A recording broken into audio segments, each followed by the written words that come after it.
And to that piece of lieutenant that's always on his podcast, bashing us, him.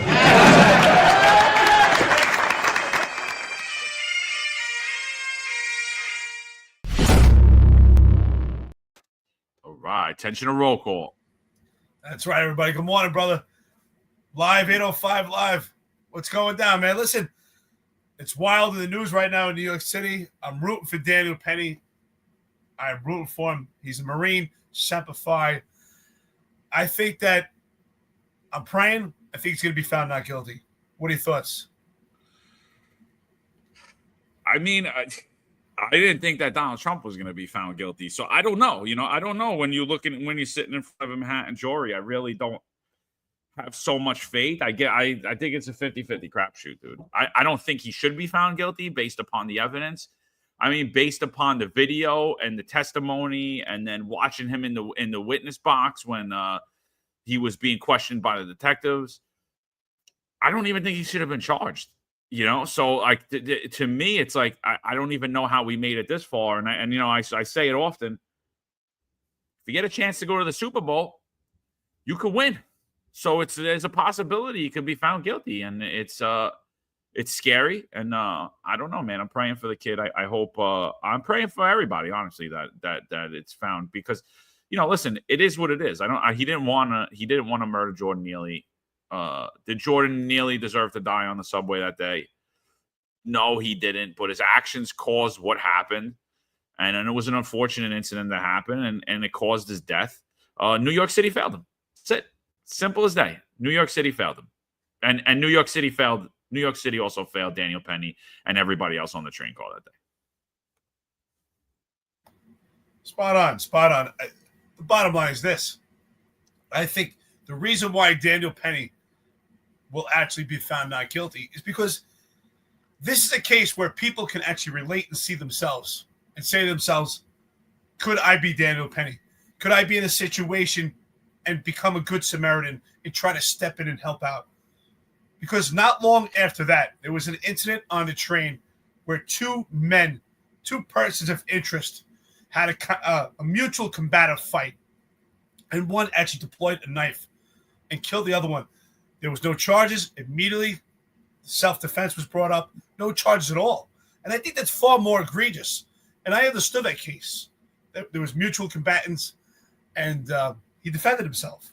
But yet, he had in his possession a knife on him. He entered the train station that day with a knife on him. He walked around the city with a knife on him. So what was in his mind in comparison to Daniel Penny?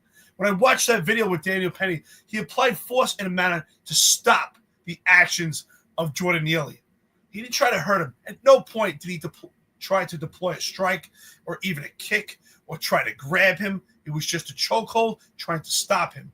And it's the most gentle form of control you could try to apply on another subject, another person, by trying to apply a chokehold or some form of submission without applying strikes, without applying blunt trauma. So the fact that right now Daniel Penny, the jury, is requesting to watch video again of testimony, to me is an indication that they're leaning towards not guilty. And I pray, thank God, because I do believe that everyone could see themselves as Daniel Penny. It's yeah. I mean, listen, I hope you're right, dude. I hope you're right. I think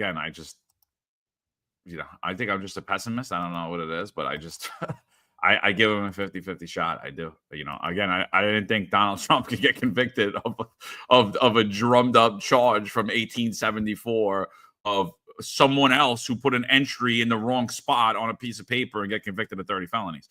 So it's like it doesn't, nothing makes sense to me anymore. So yeah, in any normal time, Daniel Penny wouldn't even have been charged. It was clearly self-defense, But the post-indictment, Eric MAGA Adams, post-indictment Eric Adams, he's actually coming out in defense of Daniel Penny. He actually reminds me of the quote, what he says here reminds me of how Fox quoted me the day after the incident. He literally says word for word what I said. That New York City failed him. Listen to what post indictment Eric Adams, please pardon me, Eric Adams has to say about Daniel Penny. You can look at that on a multi-faceted approach of everything that's wrong with the system that we're facing. One, look at the photo that they used to show the victims. It seemed like it was a young, innocent child who was brutally murdered, and it gave that impression. When you looked at the photo that was being used, it wanted to set up in the minds of people that we were dealing with a young, innocent child that, just a Michael Jackson intimidator that, was just brutally assaulted. Then you look at the complete failure of our mental health system, a complete failure from the days of closing psychiatric wards and having those who needed help just turned over into the street without giving any safety net to accept them. Parents reach out to me all the time and say, I'm watching my child go down, or my loved one, my family member going down this serious decline. What do we do? A system where you brought people into hospitals, gave them medicine for one day and sent it back. The young man in this case was going within our system, throughout the revolving door of our system. Now, we're on the subway where we're hearing someone talking about hurting people, killing people. You have someone on that subway who was responding, doing what we should have done as a city and a state of having a mental health facility. Those passengers were afraid. I'm hoping that the jury will hear all the facts. Based on all the facts that's laid out, a jury of his peers would make the right decision. And I don't want to prejudge that. I'm just looking at all the facts that are involved here and what we did to get to where we are and what we're seeing, because that could have easily been a case where you saw 3 innocent people murdered on our street 2 weeks ago. You should look at that. You know what's great, John? What's great is, who would have thought that myself and you and Adams are all on the same page? We're all saying the same things. What I say yesterday, John, you said New York City failed him. Eric Adams regurgitated the same information. And what I say yesterday, and I've been saying prior to that, when the police have to respond and take action, or a good Samaritan has to respond and take action, we've already bypassed these other social services, these other opportunities to administer, to assist a person of interest, to help someone who's mentally ill. When the police have to intervene and have to take action, or a good Samaritan as Daniel Penny, those actions that were supposed to be taken to administer proper health, to help Jordan Neely, had far surpassed. And Daniel Penny was in a position to maintain order and public safety, and to help others, and to preserve and to protect life. And that's what he did. Justin Vest, I got to push back on you, brother. He says gentle, wrong word.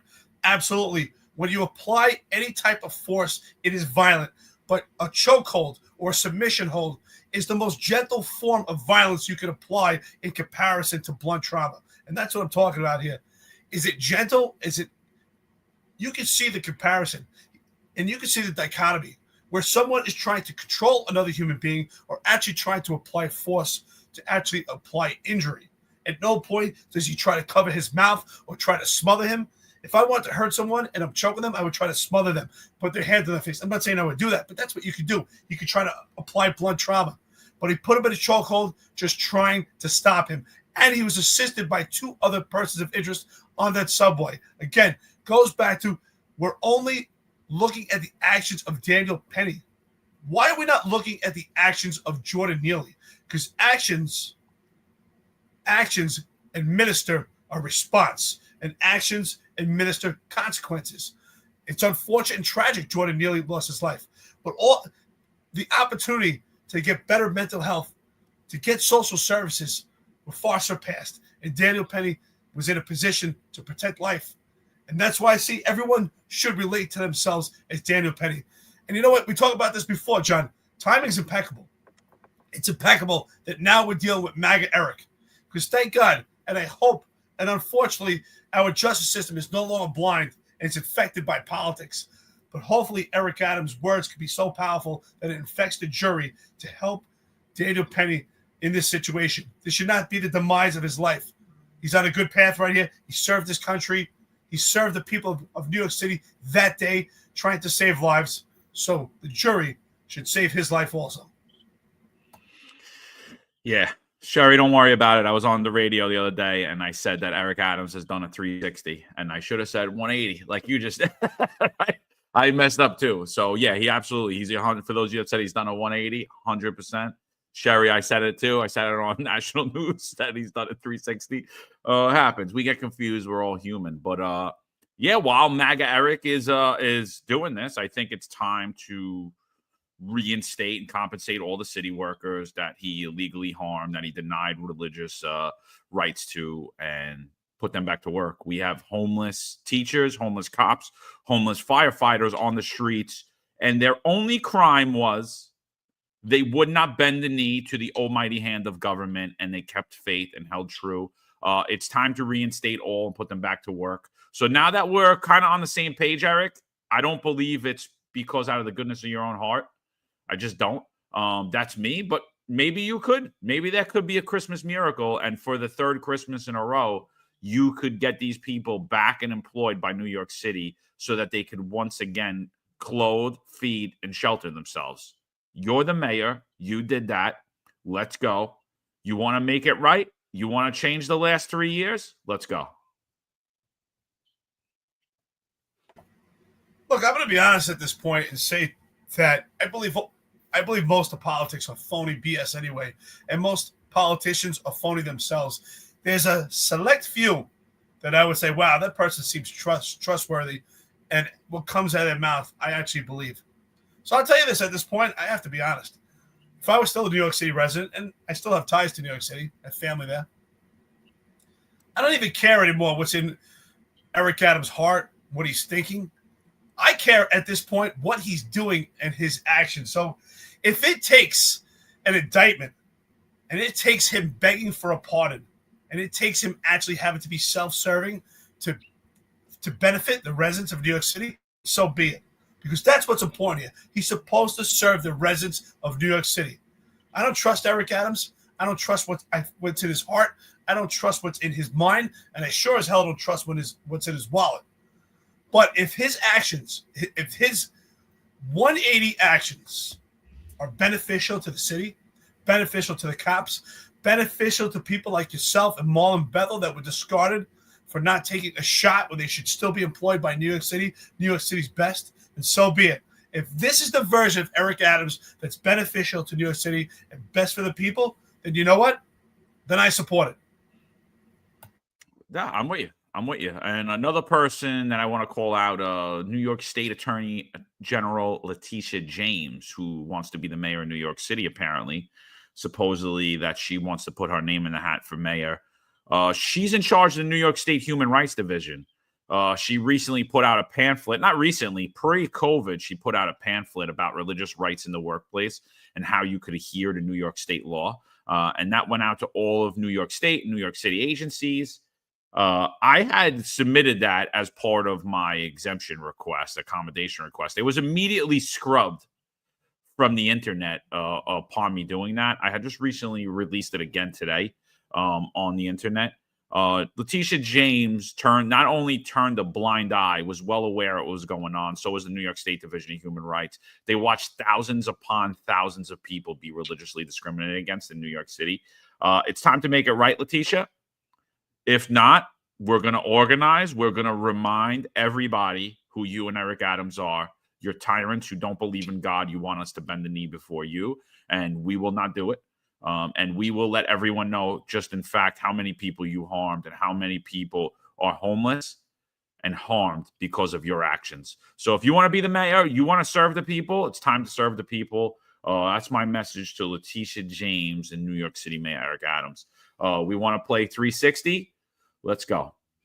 So, all right, let's talk about what happened yesterday. Obviously, we saw the awful, terrible, clear as day assassination, in my opinion, the CEO of UnitedHealthCare, 50-year-old man, Brian Thompson. Eric, we spoke about it. Initial thoughts, I think we both said it appears to be completely targeted. What are your initial thoughts now? Like now that, now that we got a little bit more information. I don't really want to say we have much information. We got a little bit more. Well, we don't have much. It definitely appears on the surface. It appears to be a targeted hit. I mean, first of all, we spoke about this yesterday. Most people don't have silencers. You can't get access to it. Most people don't have them and don't know how to use them. All right, you have to be familiar with a firearm and familiar with how to apply a silencer. And just the manner when we watch it, to me, it looked like a pro. When you watch, unfortunately, the video is tragic. It's tough to watch, but you have to watch it to analyze it. And when I analyze that video, to me, it looks like a pro. The stance, the way the firearm was retracted, the stance, the shot that was taken, the confidence into actually make that shot. It's completely done by a pro. So, I was doing some research yesterday, looking into Brian Thompson, who he is. I couldn't find any dirt on him, anything to indicate that someone would want him, when it comes to drugs or money. I don't see anything in that manner. I don't know if it's some type of lover's quarrel, but there's no doubt in my mind that he was targeted. It was a specific target. The question is why? And hopefully, maybe it's a mistake of identity. I don't know, but it definitely appears to be a pro. There's no doubt in my mind. You can see the mannerisms in the way that firearm was retracted, the stance, the shot that was taken, everything that was applied. Completely tragic, but definitely professional. Yeah, there's a huge debate online about whether he was a pro, about what type of gun he used, about the silencer, about the bullets. I'm not familiar with, I own guns and I shoot often, but I'm not familiar with silencers. I'm not familiar with, if I had to rank myself as like someone of firearm knowledge, I'm going to put myself as like novice to intermediate. Like I really don't know. We have murder police on here. Tom Joyce, he was he's been involved in solving hundreds of murders on New York City streets. He put something out on LinkedIn yesterday where he was saying, we don't know what happened. It was a very short video. Let the detectives do their job. Let them before we all get in and interfere, which is fair, 100%. It's also fair for people to speculate. This is national news. This is probably, I can't think of something that like a murder on New York City streets like this since Paul Castellano. Like I literally had flashbacks of Spark Steakhouse, right on the street in broad daylight. It's grasped national attention already. So there is going to be a lot of speculation. Some people say he wasn't a pro. Some say he was a pro. I don't know. From all I see that he was completely targeting this individual. He had a complete disdain for this individual. It appeared that the weapon was silenced. But from the video, it appeared the gun jammed. Other people are saying that the gun didn't jam and he had to cycle the weapon due to the silencer, and the silencer was for the wrong handgun. I know people are good. I know there are people that are a lot better than me and you that know this stuff. I just don't know how you're determining that from that grainy video. So to me, he looked calm, cooled, and collective, just by the way that he approached the individual. He wasn't worried about the female drinking coffee. He wasn't worried about the people parked in the cars. He was so focused on this individual, didn't take anything, didn't rob anything, and he kind of just walked off. He didn't appear to fumble to me, but as I watch, I'm listening to other people talk, some people are pointing out some stuff he did, and they're like, he kind of did fumble. I don't know. Grandmaster Wu, good morning. He says his gun jammed and remained jammed. He was not a pro. Well, I'll say this. Even pros make mistakes, right? Right? We watch professional basketball, professional baseball. They have errors. They make mistakes. I think it was a pro by the way they were standing. First of all, even without that, 100%, this was a targeted hit. There was other people in that vicinity, and that person of interest, that subject, was confident enough to place that shot and confident that that shot would be made with people around, walked off very calmly, didn't run. Some people say, well, he left shells at the scene, the gun jammed. There's plenty of time pros have left shells at the scene. There might not be enough time to pick up the shells. Maybe things changed during that plan. Maybe there were too many people around. Maybe you had to make an exit at that point. I don't know. To me, it appears to be a pro. The confidence and the ability to handle that firearm. Some are saying the gun jammed. Some are saying it didn't. I was watching. It's kind of tough to tell by that grainy video, but even pros, their guns jammed. It's reality.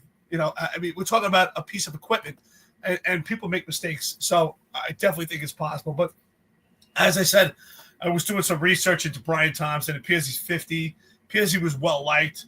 I think he made $10 million for the year as the CEO. But I don't see anything that any indication. Nothing strikes me as something that you could put your finger on and say, "Oh, okay, I have an idea."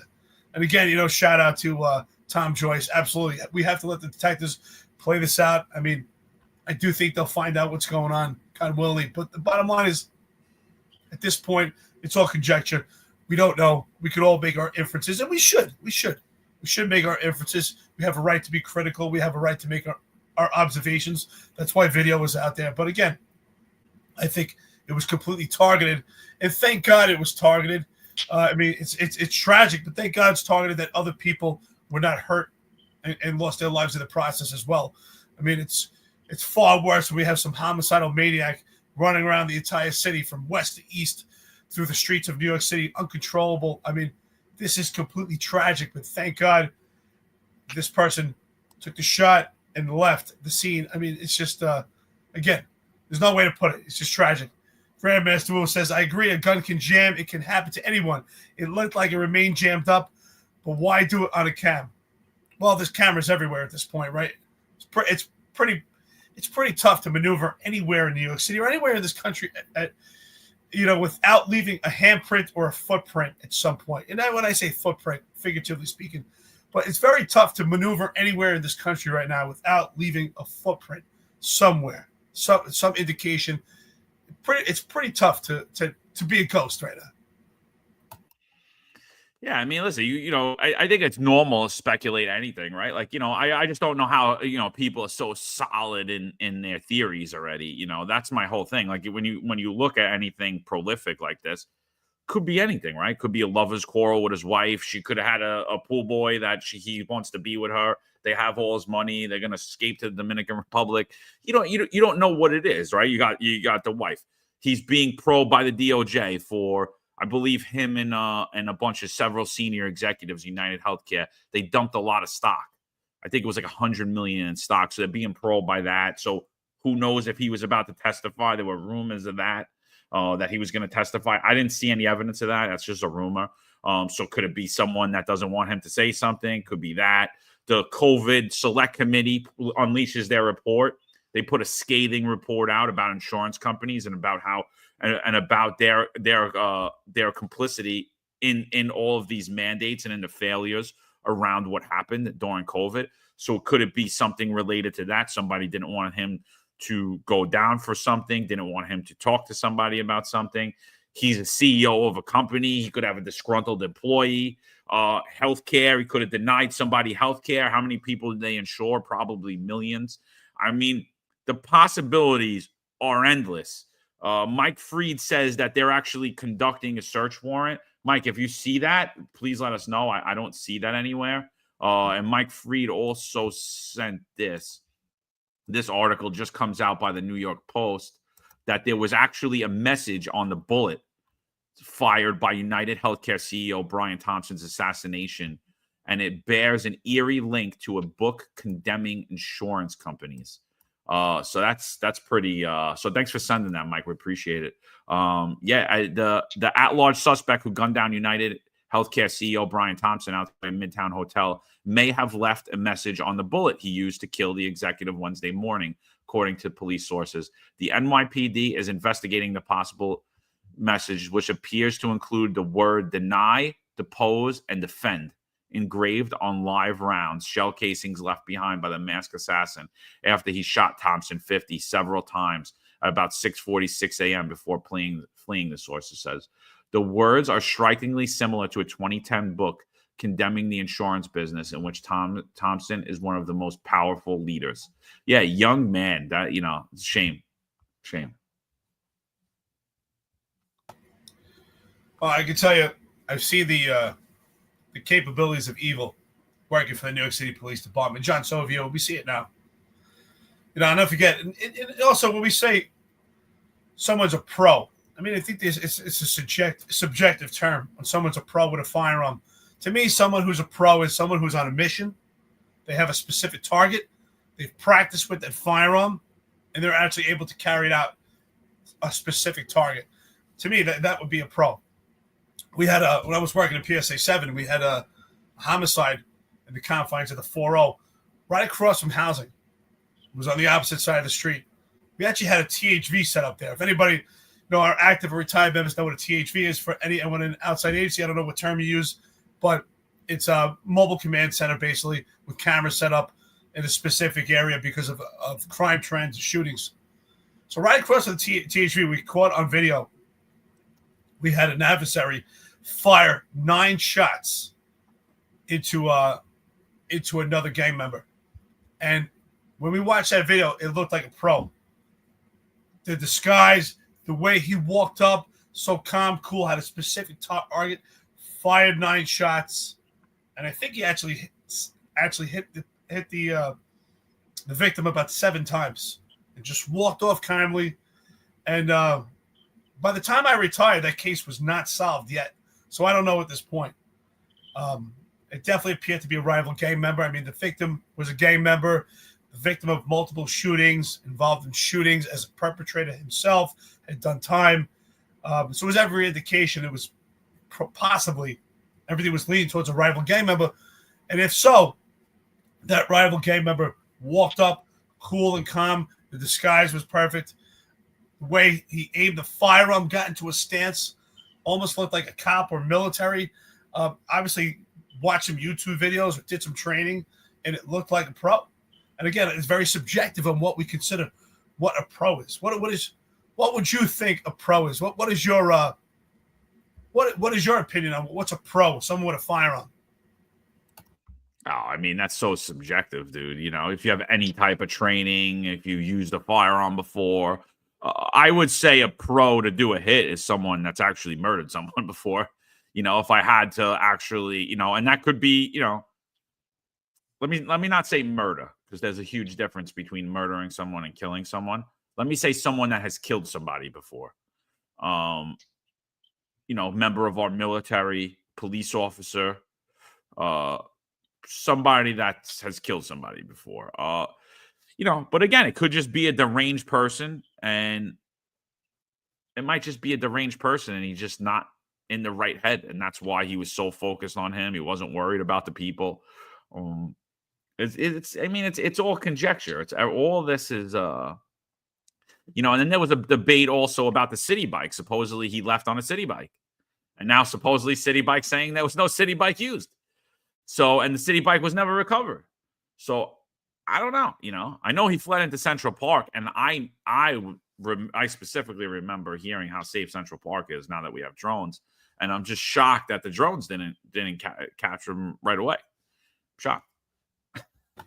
I gotta laugh. I think Ron Lason nailed it. He had said it a couple of minutes before he just said it. It's hilarious. He said, "What was the response time for the drones in Central Park?"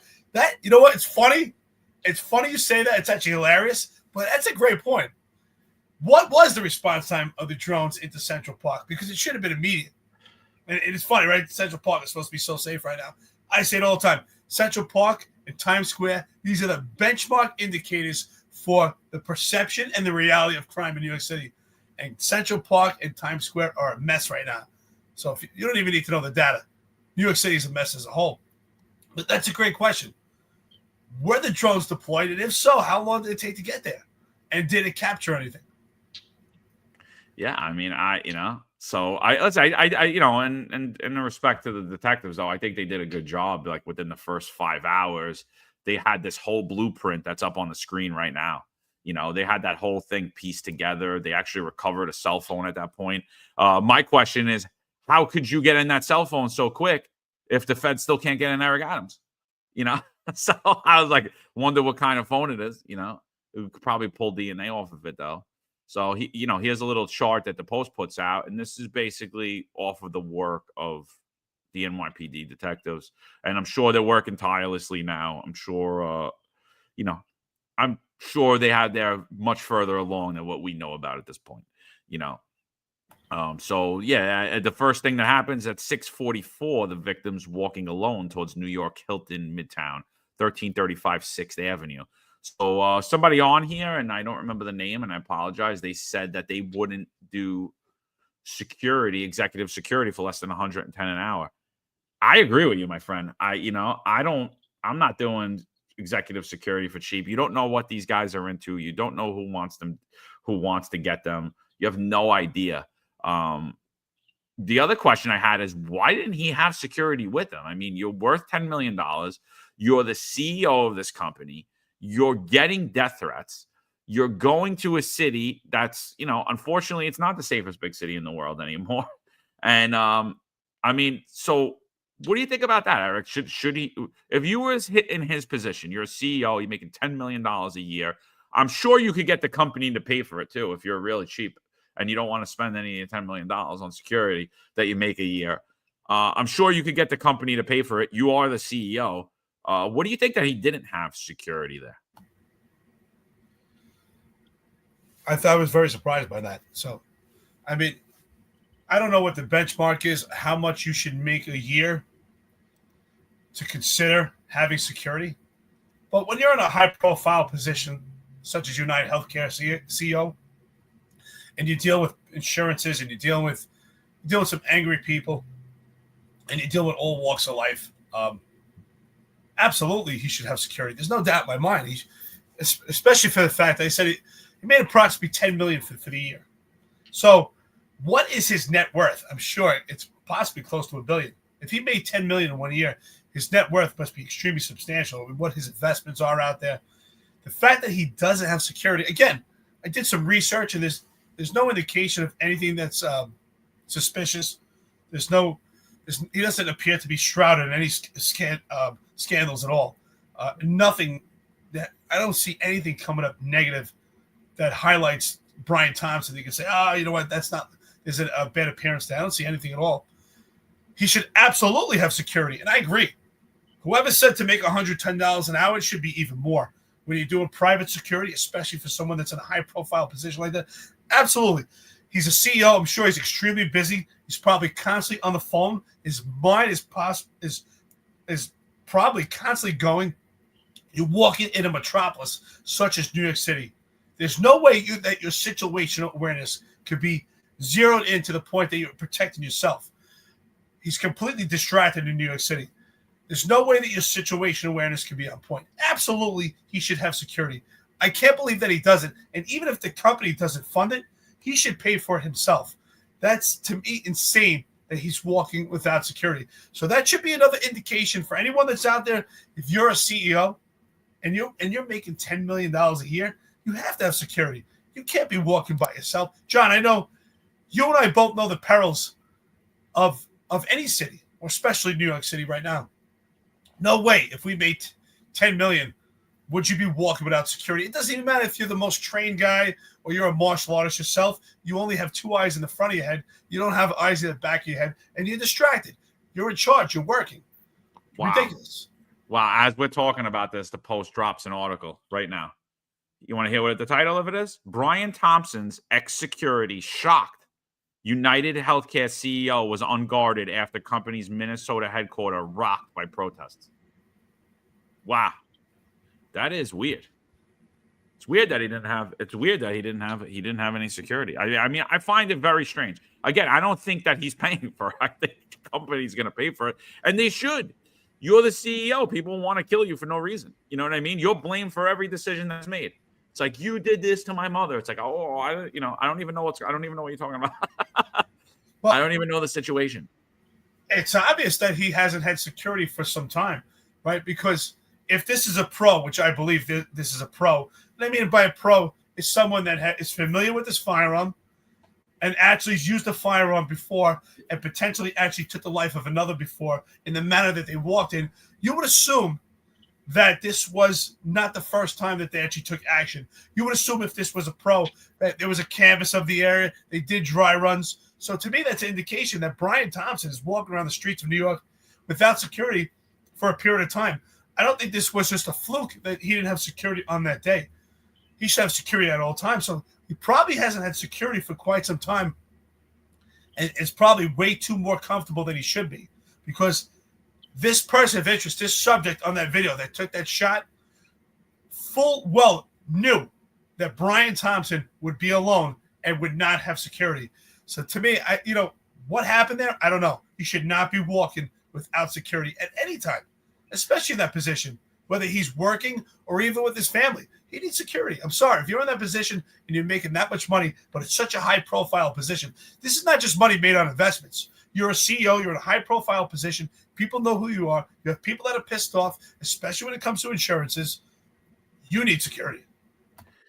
Yeah, that's a good point. How did they know where he was? How did the person know where he was going to be and know he was going to be unguarded? How did he know? And he acts security means he's had security. So yeah, it's strange. We're gonna find out how much of a pro he really is, though. We'll see if they make an arrest later today or early this week.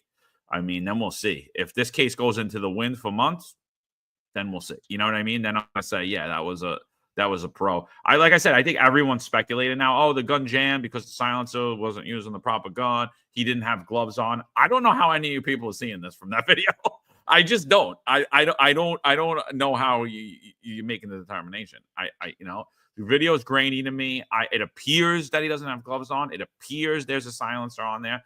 I mean, I think these are fair speculations, but they're speculations at this point. They're not strong evidence. The only people that have the strong evidence are the people working on the case now. Yeah, I mean, it's pretty wild, dude. It's pretty wild. Let's I don't know. Let's go to the press conference. Let's see what Tish's press conference, her first press conference. But before we do that, I think this just has to get pointed out. Sal Greco put out a post yesterday. He couldn't be more on the money with this. I was like, when I seen this, I'm like, are you kidding me? I was actually working out when I saw it. Look at this. Hold on.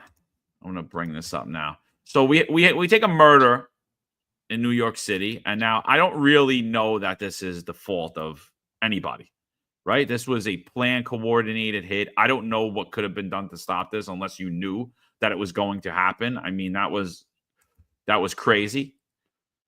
But 2 hours after that incident, or maybe even an hour, didn't even put out a statement. The NYPD didn't even put out a press conference. And this is what Eric Adams tweets. Overall crime is down 6%, which it's not. Transit crimes down 16%. Homicides down 7%. Where is the humanity in this guy? It's like, I need to run out and remind everyone that this is the safest big city in America. He says, as New Yorkers and visitors enjoy the holiday in the greatest city in the world, they will be safe thanks to the hard work of NYPD News. I'm like, who said they weren't? They weren't. The data from November proves that overall crime was down by nearly 6% and crime was down by nearly 16%. But notice he didn't do this. No more months in a row, Eric. No more months in a row. I wonder why. Yeah. The walls are starting to cave in on gaslighting. The lies are starting to come out, and now they have such a small window on the lies they can actually perpetuate to provide to the public. I spoke to Sal yesterday on the phone, and I was laughing. I said, you know what, Sal? What's that word? I said, Sal, what's that word you always use when you talk about the police department? I said, oh, I know it. Godless. I said, you know what? They really are godless. They're godless. The upper echelon of the police department and Eric Adams are godless. That's why I told you earlier in the episode, I don't even care anymore what's in Eric's heart. I don't care what he thinks. I don't care what anything, because honestly, I believe he has no heart at this point. I don't care what's in his mind. I sure as hell don't care in his wallet. That's why at this point I only care what he does. But it's amazing what he does, and the fact that they can actually say crime is down while we just lost a life of a prominent member of New York City. That's insane. Even if crime was down, this was not the time to be boasting about it. And again, it just shows the mindset of this administration. We heard it at the West Indian Parade.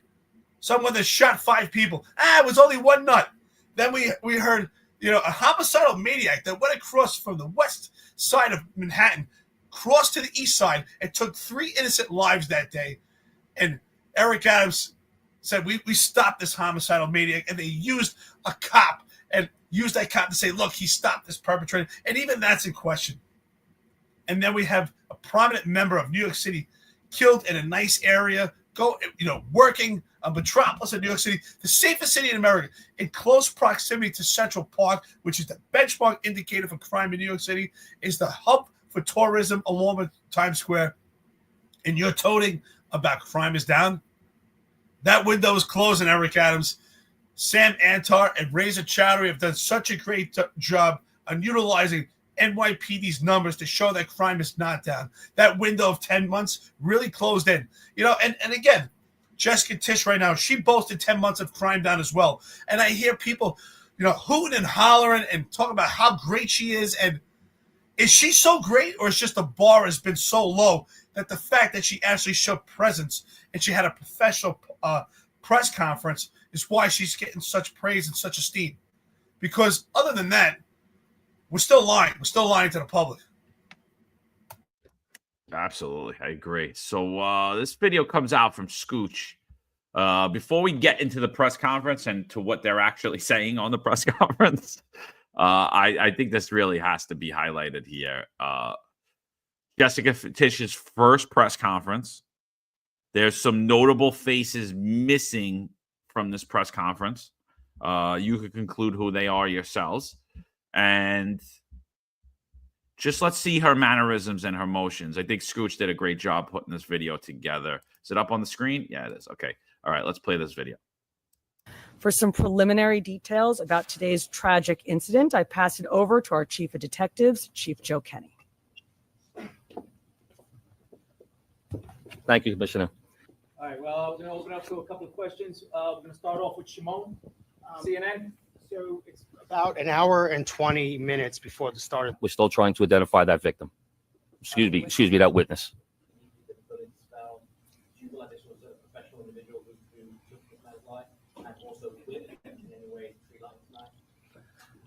But as far as the tree lighting, I'll leave that to Chief Madry. Yes. Good morning, Dean.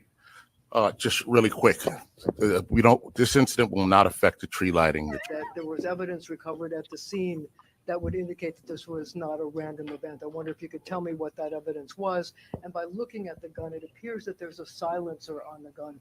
Was there a silencer on the gun? And does this indicate not only that it was premeditated, but this is somebody who knew his way around guns and might have been a professional? Once again, we won't know that until we complete our investigation and see if it comes back to this shooting. So you don't think that the cell phone was on Once again, this investigation is less than 5 hours old. That will be part of our investigation. All right, Joe Marino, New York Post. Chief, do we know when Thompson arrived in New York City? My understanding is he was staying close by the Hilton, but not at the Hilton. And has anything in the reverse video cameras indicated that these two individuals crossed paths at all? As of right now, based on the current video that we do have, it doesn't appear that they crossed paths, and he arrived in New York on Monday. Thank you, everyone. This concludes our press conference. Thank you for your time and attention. What do you think about that video, dude?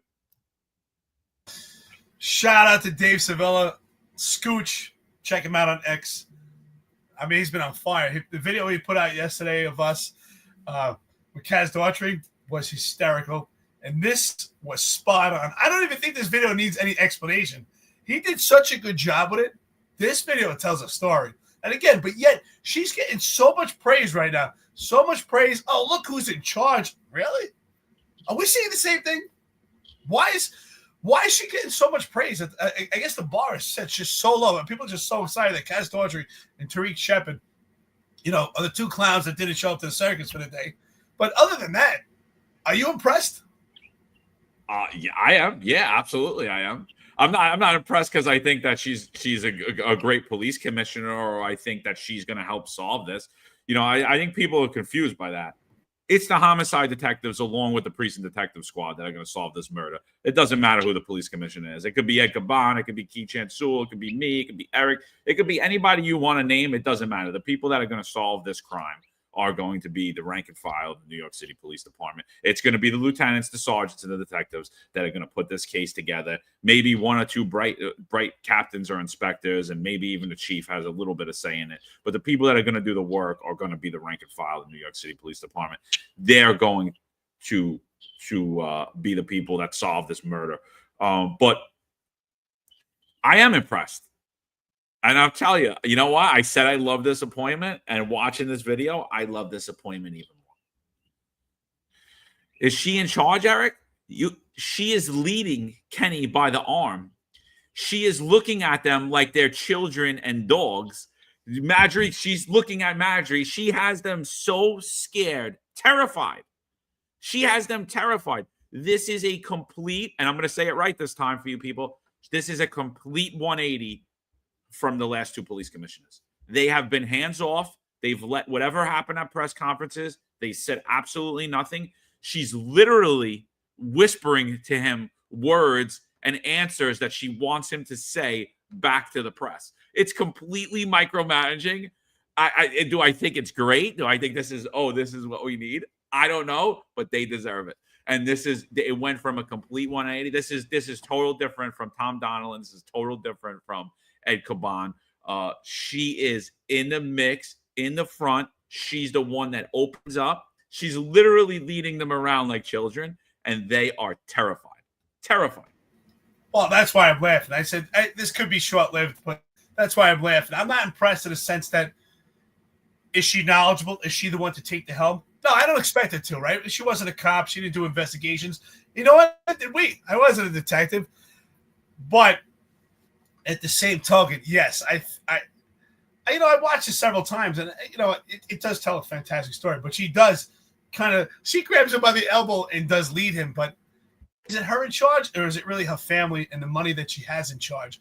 Because and that's what time is going to tell. But the fact that it's so micromanaged right now is hilarious. I don't think that's why I'm saying I'm not impressed by that style of leadership.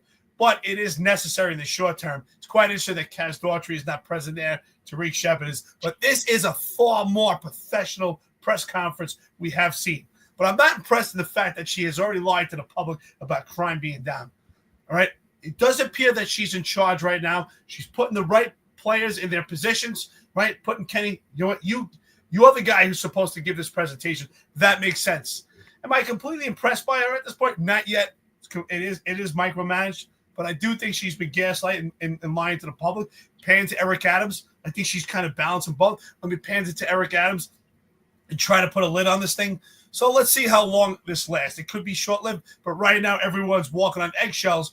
But until they get comfortable and learn the dynamics, then we'll truly see. This is a little early to tell. But I will say this. The whole thing is hysterical. And Scooch did a fantastic job on the video. It was hysterical. When she grabs him by the arm and then she's kind of tapping on the podium like, let me see what I'm going to do next. It's hilarious. But I'm not saying I'm impressed by it, but I think it's hysterical. I think this is exactly what they deserve. Get dragged around like children. Like you treat everybody else, now shall you be treated, right? With the same stick you measure, so shall you be measured. And here we go. I think it's hysterical. I think it's completely hysterical. Patty 44. I was listening to Sid Rosenberg, WABC, who states he is a good friend of the wife of the DOA. He is devastated. Well, you know what, John? Here's the problem. I'll probably get a lot of hate for this. But I get constant phone calls and I'm in constant conversation with cops, sergeants, lieutenants, different ranks. And again, I always hear, you know what?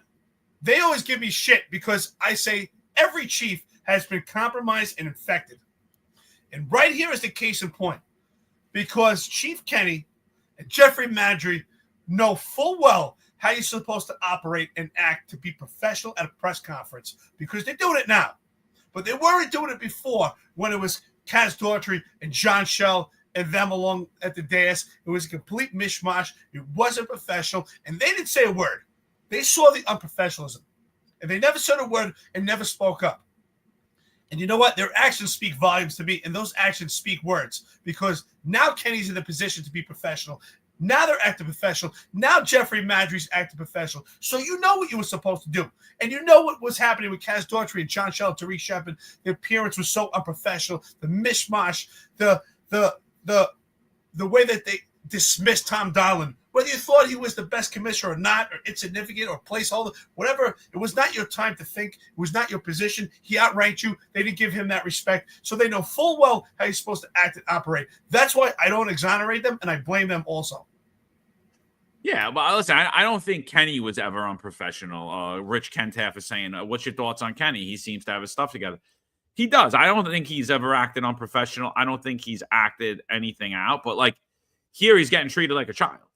He's getting treated like a child who's acting up, and I don't think he's done anything but do a job. You know, it's just, you know, this is the Eric Adams administration. You know, for me, Joe Kenny's probably the most competent person in the upper echelon right now. You know, so, but with that said, it doesn't really matter to me because, again, like I said, I don't think that you could put anybody in there. I don't care until Eric Adams is gone. I think that this is a complete clown show. It's a complete clown show. But I think, you know, like I said, this is why I love this appointment, because I think people are getting put in place. What do you think the fact that Tariq Shepard didn't open up the press conference, wasn't calling on reporters, he wasn't there, Kaz Daughtry wasn't there? Do you think they're just on vacation, or do you think it's intentional? Like, what are your initial thoughts? I mean, it could just be they're on vacation, it's holiday season. But what are your initial thoughts? I definitely think it's intentional. I think it's a smart, intelligent move by Jessica Tisch at this point. Am I completely impressed with everything she's done? The fact that she's lying to the public. But as far as her taking action to give the presence and the presentation of who's in charge and who's actually the police commissioner, it's brilliant. I don't know if it's done by her or if she's been advised by Brian or if it was her family and told her how to take action, or if it was just completely self-administered. That's the right move. Remove those clowns from the circus so people see who's actually the police commissioner. Less is more when it comes to showing power and showing presence. So right now she's showing her presence by not having all the clowns at the circus. She's at the center of it. So that's correct in those actions. But again, this is why I'm saying what I said before. It solidifies what I've been saying, is that other chiefs have not spoken out about the atrocities of the police department and the professionalism, because Kenny has been professional through this. Madry, he picks and chooses. He's very selective. But if you look at that picture, we can clearly see now definitively who is the police commissioner. And that's what the cops need. The cops need a vision. We need a pyramid to see who's actually in charge. But that's why I have a problem with Kenny. I have a problem with Madry. First of all, I think Madry's a bum. I think he needs to go because he's the one that created all these monsters. So when he wants to play nice, he knows how to play the game because he has too many skeletons in the closet. But Kenny, shame on him. He never spoke up about the atrocities, about the unprofessional that he sees. Yeah, he's professional for himself, but that's not what a good leader does. He should also police the people that are in and around him, especially when you are the job. You're at the upper echelon of the police department. He never spoke up and said a word about the unprofessionalism. Not at any point. He never spoke up because here he's acting professional. So it's funny. Who's getting treated like a child? It's Kenny, who's been professional, the coward, who's being treated like a child. Not Kaz Daughtry and Tariq Shepard, because they're not even there. So if anything, they did them a favor. But it is an intelligent move, and it does show a sense of power. Yeah, Ron says PC made a statement and let the investigative chief of D's answer questions on an investigation. She side-eyed Madry, and he gave the shortest answer ever. He did. You're right. When we watch it again, we're going to watch the whole press conference now, but when you watch it again, definitely notice that Madry was rushed. He was like, he didn't even actually get himself in front of the podium. He was kind of pulling himself away because he knew he made a mistake. So yeah, I'm gonna say she's the boss, bro. That's it. There's a new sheriff in town named Jessica Tisch. Yeah, she's a billionaire heiress, but you're gonna answer to her, and she's gonna drag you guys around. You know, so you guys better get in line. You know, this is like the training hour. This to me was like, you know, this was the training. She's training them. When I tell you, you know. When I look at you, that means you go. They'll get the feel for her. I think that'll take a while. Don't you agree that they were cowards? First of all, Jeffrey Madry is responsible for Tariq Shepard and Kaz Daughtry. He created these monsters, and he's the tie to Adams with nepotism. But don't you agree that at no point did Kenny speak up and say about the atrocities and say that it's ridiculous that Kaz Daughtry and Sean Shell are embarrassing this police department by having pissing matches on social media? I mean, you're in charge of the detectives. You can investigate that yourself on social media. At no point did he ever say that this dance is unprofessional. Or is it okay? He's just supposed to stand there and stand by on the sidelines. I don't agree with that. I mean, I don't know how many times I got to say it. I've said it so many times. They're all a bunch of cowards. They all took a knee in 2020, and they all took a knee when it comes to the mandate. There's cops that are homeless that they sit there and say that they love cops and they swear by their integrity, and they go out and give leadership classes. And there's people that are homeless on New York City streets that did nothing other than believe in their religion and hold true to their religion, which they swore an oath to uphold the United States Constitution, and they didn't. They're all fucking cowards, in my opinion. Excuse my cursing. I've said that from day one. They took a knee a very long time ago, and they remain on their knees. I don't need to keep saying it. I'm just saying they're there. That's it. They're there. Out of them, who appears to be the most competent, Joe Kenny, but he's getting dragged around like a 3-year-old child by his arm, getting looked at. Yeah, he's still on his knees. They're all on their knees. They're all beholden, subservient to their pensions, to their careers, to the elite rich, to the political class in New York City. This is what they are. This is how they treated all of us. Like we're nothing but peasants. We need to listen. They ignore us all just because they were closer to the tier. And there they are, serving tea to the queen. Good luck, gentlemen. Have fun. You know.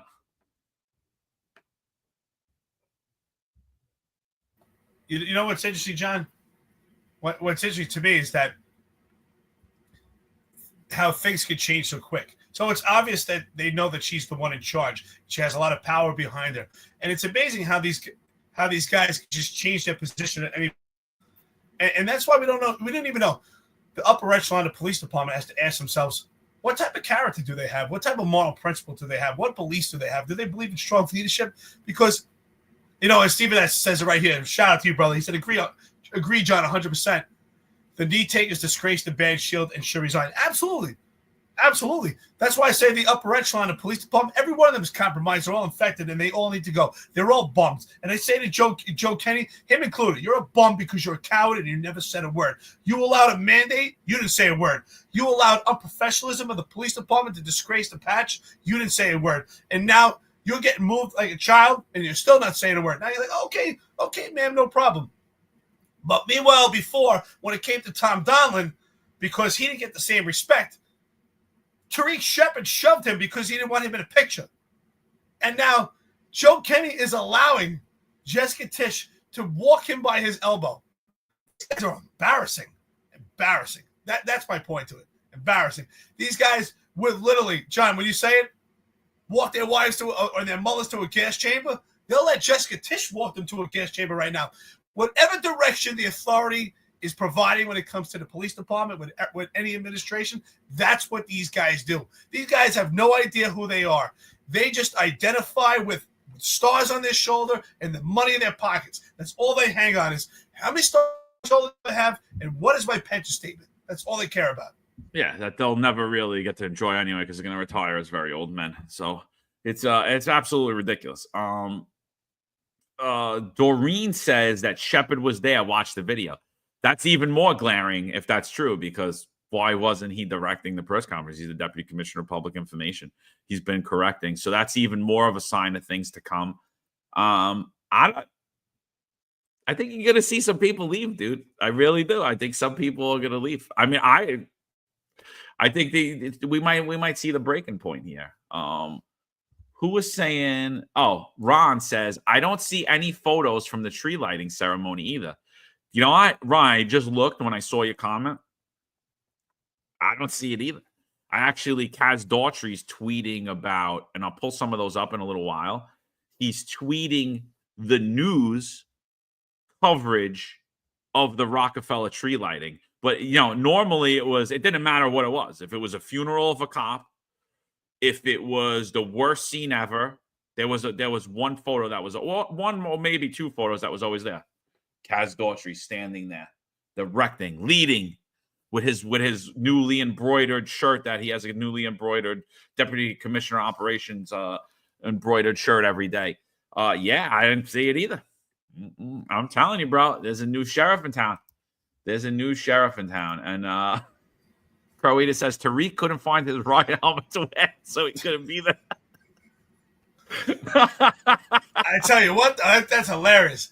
I tell you what, though, we should take a side-by-side video. I'm sorry, not a side-by-side video, but a side-by-side photo of what a press conference looks like under Jessica Tisch and what a press conference looks like there under Tom Donlin and under Ed Caban.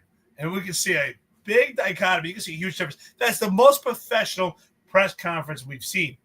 Jeffrey Madry is in full dress uniform. No sweatshirts or jackets. They say chief of department or these funky hats. And he's standing where he should stand. And Joe Kenny, I mean, this picture is perfect. I don't know if he stopped it at this point on purpose or just happened. But Joe Kenny is in his suit is pristine. It's pressed. And his head is down with his hands in his lap like a little child. Like, am I ready to speak now? You know what? You weren't a professional like Tariq Shepard and Kaz Daughtry and John Shell. But you know what? You deserve it too, Joe Kenny, because you never said a word when there was full of text on this podcast, and you are in charge of investigations. And when there was a fake moniker threatening the lives of our kids, you never said anything, Joe Kenny. You never had a problem with that, and you can investigate that yourself. You have the ability to investigate. You never cared about the lives of John and myself. You didn't care about these journalists that were getting pushed around by John Shell on his drunken stupors at a Salty Dog. You didn't care when Kaz Daughtry was embarrassing the police department and treated you and everyone else like a child. And Jeffrey Madry's the one that created these monsters. So you know what? Good for you. Keep your head in your lap. You deserve it. Don't forget Pippins and Smith and Walensky, also some other favorites there. Jack Flannery says, respectfully, I don't think the hitter was a pro. I wrote an opinion piece detailing my reasons. I've seen a lot of good. I didn't see yours, Jack. I forget who the other guy was. He's on the news a lot. I did some hits with him. I saw a lot of people detailing it. You know, I did. I seen a lot of people giving their reasons, and a lot of it made sense on why he's not a pro. But again, I continue to say, I think it's speculation at this point. I think until we see if he's caught right away, and there's a ton of evidence everywhere. If that cell phone that they found has DNA on it, if he really did leave coffee cups and things behind with his DNA on it, and and he just left traces everywhere, then yeah, I'm quick to agree. If he vanishes in the wind and we don't know who this is 6 months from now, I'm going to say that was a pro. I don't think he's going to, you know what I mean? So I think it was cold and calculated. Was it because he was a psycho? Was it because he was heavily trained? I don't know. I know he does. He fumbles a little bit with the firearm, but I don't think he fumbles that much. He cleared it. He cleared whether it was a single shot firearm that people are saying, or the gun jammed, or it was the wrong suppressor. He clears that jam. I understand the first shot. A lot of people are saying hit the guy in the calf. I don't know if that's true. I did not hear that from the NYPD. I didn't hear that, but I'm hearing it from a lot of people that are experts in the field saying the first shot that the guy took at him actually hit him in the calf. So if that's true, I'm going to say probably, yeah, then he's probably not a professional in the sense of the word, or maybe he's just not proficient in that use of that firearm. I don't know. We're going to see. I think it's speculation. Yeah, I think it's speculation. It could be exactly what we said. Maybe they are pro.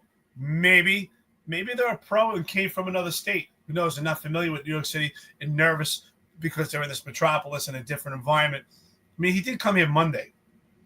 He came here Monday. He's only been here for a short time. And it's quite interesting that his itinerary is already exposed, that someone or some people, whoever is behind this, if it's one person or several people, that him or her or they knew the itinerary of Brian Thompson, or where and when he's going to be alone and what time. I'm curious about that. It's a lot of information that needs to be uncovered. And also, this can be done on purpose also as distractions, that the shells were left behind. And there's some questions here about whether there was a coffee cup with DNA at Starbucks. This could be a trail that was left on purpose to be a deflection and a complete distraction. This could go in any direction. But again, he said it's all speculation. But it's great conversations. It's great conversations to see what what perceptions people have. It's so interesting that, John, you watched the video, I watched the video, our friends and listeners watched the video, and we have a lot of different opinions about a short video. It's amazing. That's why police work so amazing, that we can all see the same thing, and we can all have different observations and different speculation and different conjecture. So it's very interesting police work. It's extremely subjective. But, I mean, like I said, what is a pro? And can pros make mistakes? Absolutely. So, he's only here since Monday. Yeah, it's subjective. I mean, I don't know. I mean, if we find no evidence and somebody left in overseas to Europe already, I mean, then I'm going to say that guy's a pro. You know what I mean? If you find a ton of evidence and the guy lives around the block, I'm going to say, yeah, he's probably not in his right mind. But how did he know he was going to be there? How did he know he wasn't going to be there with security? I mean, until he's apprehended and we know all those facts, I think it's all conjecture at this point. Deny, defend, and depose words were written on the shell casings. Is that a clue? To me, it sounds like it's a clue. To me, it sounds like it was a message. The New York Post is saying it had to do with a book. They're relating into some book that was had a problem with healthcare or was critical of healthcare. I mean, I don't know. I really don't know at this point. But let's get into the press conference. I think so. This is Jessica Tisch's first major press conference, in my opinion, where you see her under pressure. All right, 87,000 people have viewed this already. Targeted attack. This does not appear to be a random act of violence. The victim was in New York City to speak at an investor conference. It appears the suspect was lying in wait for several minutes. And as the victim was walking to the conference hotel, the suspect approached from behind and fired several rounds, striking the victim at least once in the back and at least once in the right calf. Many people passed the suspect, but he appeared to wait for his intended target. The suspect fled, first on foot, then on an e-bike, and was last seen in Central Park on Center Drive early this morning. The victim was removed to Roosevelt Hospital, where he was pronounced. We've been in touch with his family, his friends, and his colleagues, and they are very much in our thoughts and prayers at this hour. The full investigative efforts of the New York City Police Department are well underway, and we will not rest until we identify and apprehend the shooter in this case. The women and men of the NYPD take enormous pride in the work that they do each day and each night to drive down crime and violence in our city. Right now, we are asking the public for your help. If you have any information about this case, call Crime Stoppers at 800-577-TIPS. We have increased the reward in this case to $10,000. I want to be clear. At this time, every indication is that this was a premeditated, pre-planned, targeted attack. Millions of people will be enjoying the tree lighting tonight, among other holiday events, and the NYPD will be out there with them, keeping them safe. For some preliminary details about today's tragic incident, I pass it over to our Chief of Detectives, Chief Joe Kenny. All right, so let's stop right there. What do you think about her first press conference? Major incident. Her first major incident press conference. I think she cut right to the chase, right to the facts of the case, of which they know right now. It's preliminary. Like I said, just the same speculation that we're making here. We don't know if it's a pro. We don't know who the actual potential perpetrator is. There's no indication of potential perpetrator. She did give an indication that there is some clues to it, right? She also gives you the time of day. They actually laid out that they know it's a specific target, which we all believe in. You can see that. And then she leaves the details to Chief Kenny, which I think is proper. I think that's the proper way. You're the police commissioner. You're the ones in charge. And a good leader used tools and resources in and around them. You don't have to be the smartest person in the room, and you don't have to be the most technical. You have to know, you have to understand and utilize your resources. So this is a good opportunity. That I think that's the way it should be presented. You present the case to the public and allow the details of the investigation to be provided by the technical professionals. And that's what Chief Kenny's there for. I think it's fine. It's basic. She doesn't go into any of the crime stats, which is good. I think that was smart. She kept it brief. I think it was fine. I wasn't super impressed, but I think it's fine.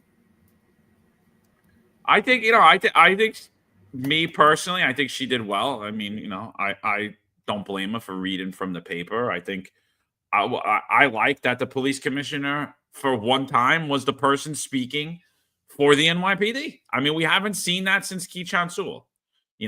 We haven't seen it. And even under her, let me take that back. Even under her for a long time, no, she was not the voice of the NYPD for a long time. Like, the message is coming from the police commissioner. I like that. I do. And I think she did well. She laid it out. She has somewhat of a presence.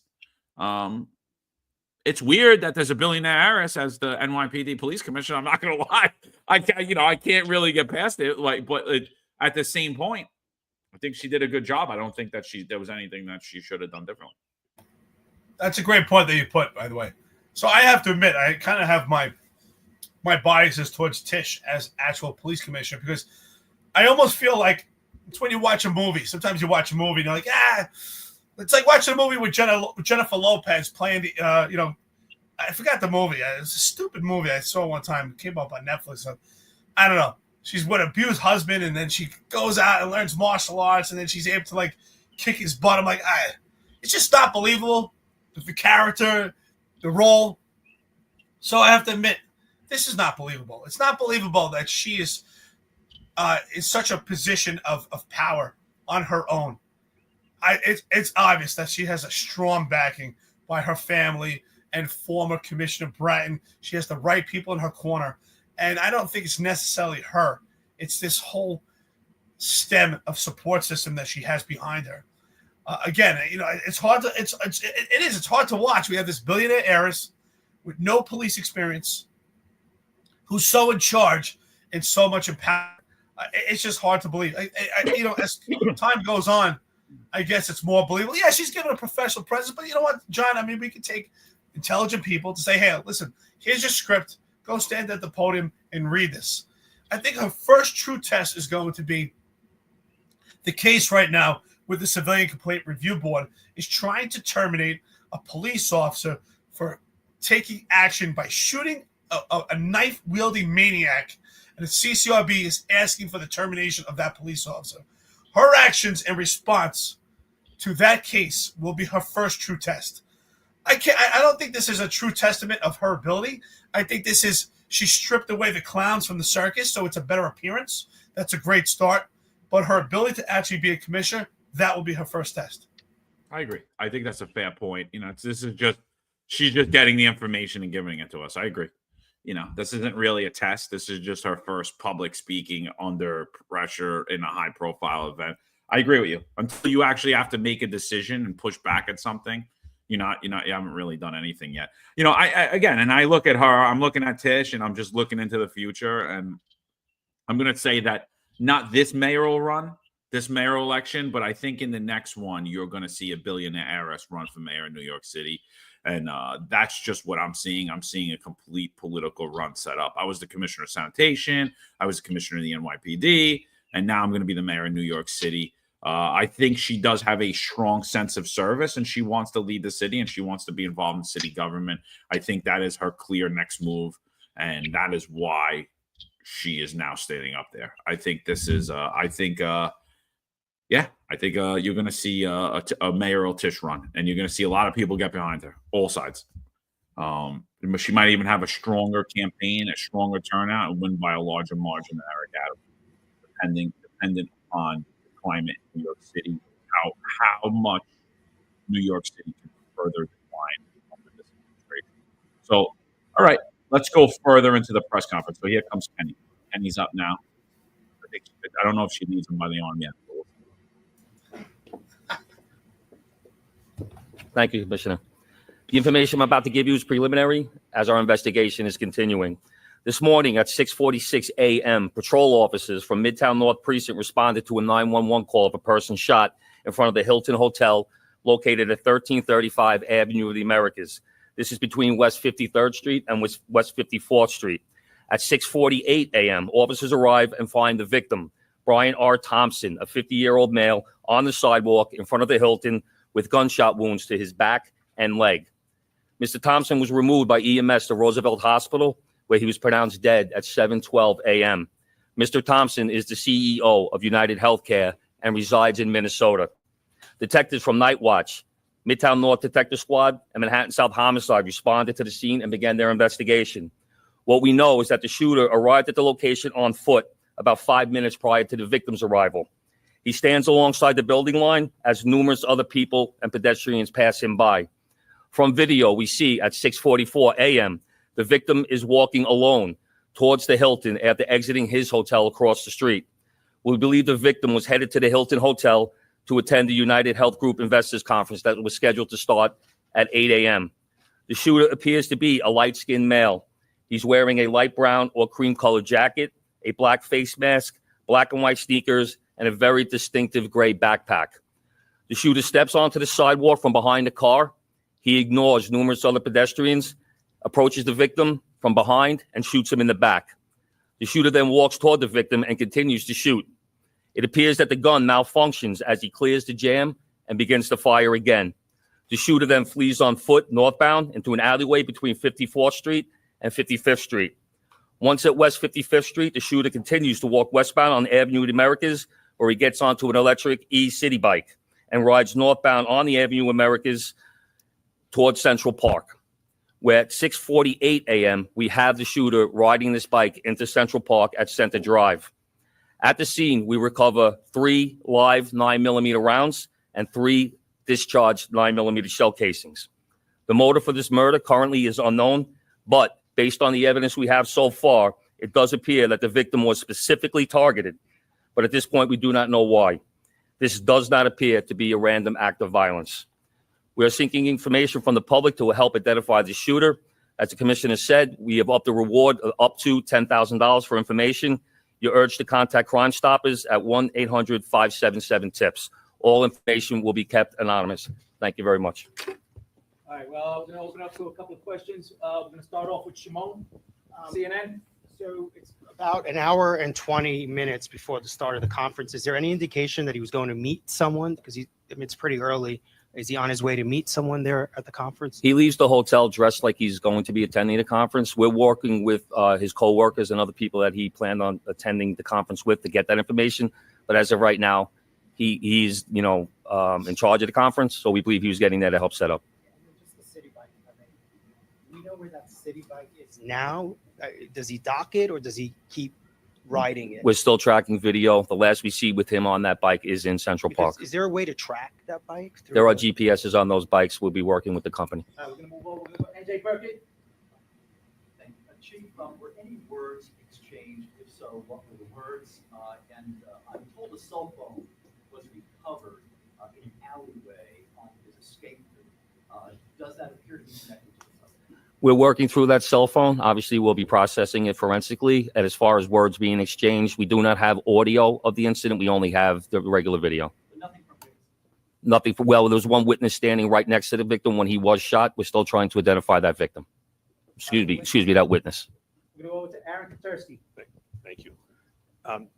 Chief, was he checked into the hotel across the street alone? Was he in the city alone? Was he accompanied by anybody? Did he have any known enemies or anyone that you've been able to find so far? Like I said, we're reaching out to law enforcement in Minnesota, and we're also interviewing his co-workers and family members to see if there have been any specific threats against him in the past. As far as who was he in the hotel with, we're doing a search warrant in his hotel room right now. That might lead us, give us some more information. We're going to go over to Dean Moses. A couple of questions. One, based on the surveillance we've seen of this individual, do you feel like he's professional? You mentioned that he did the bullet spell.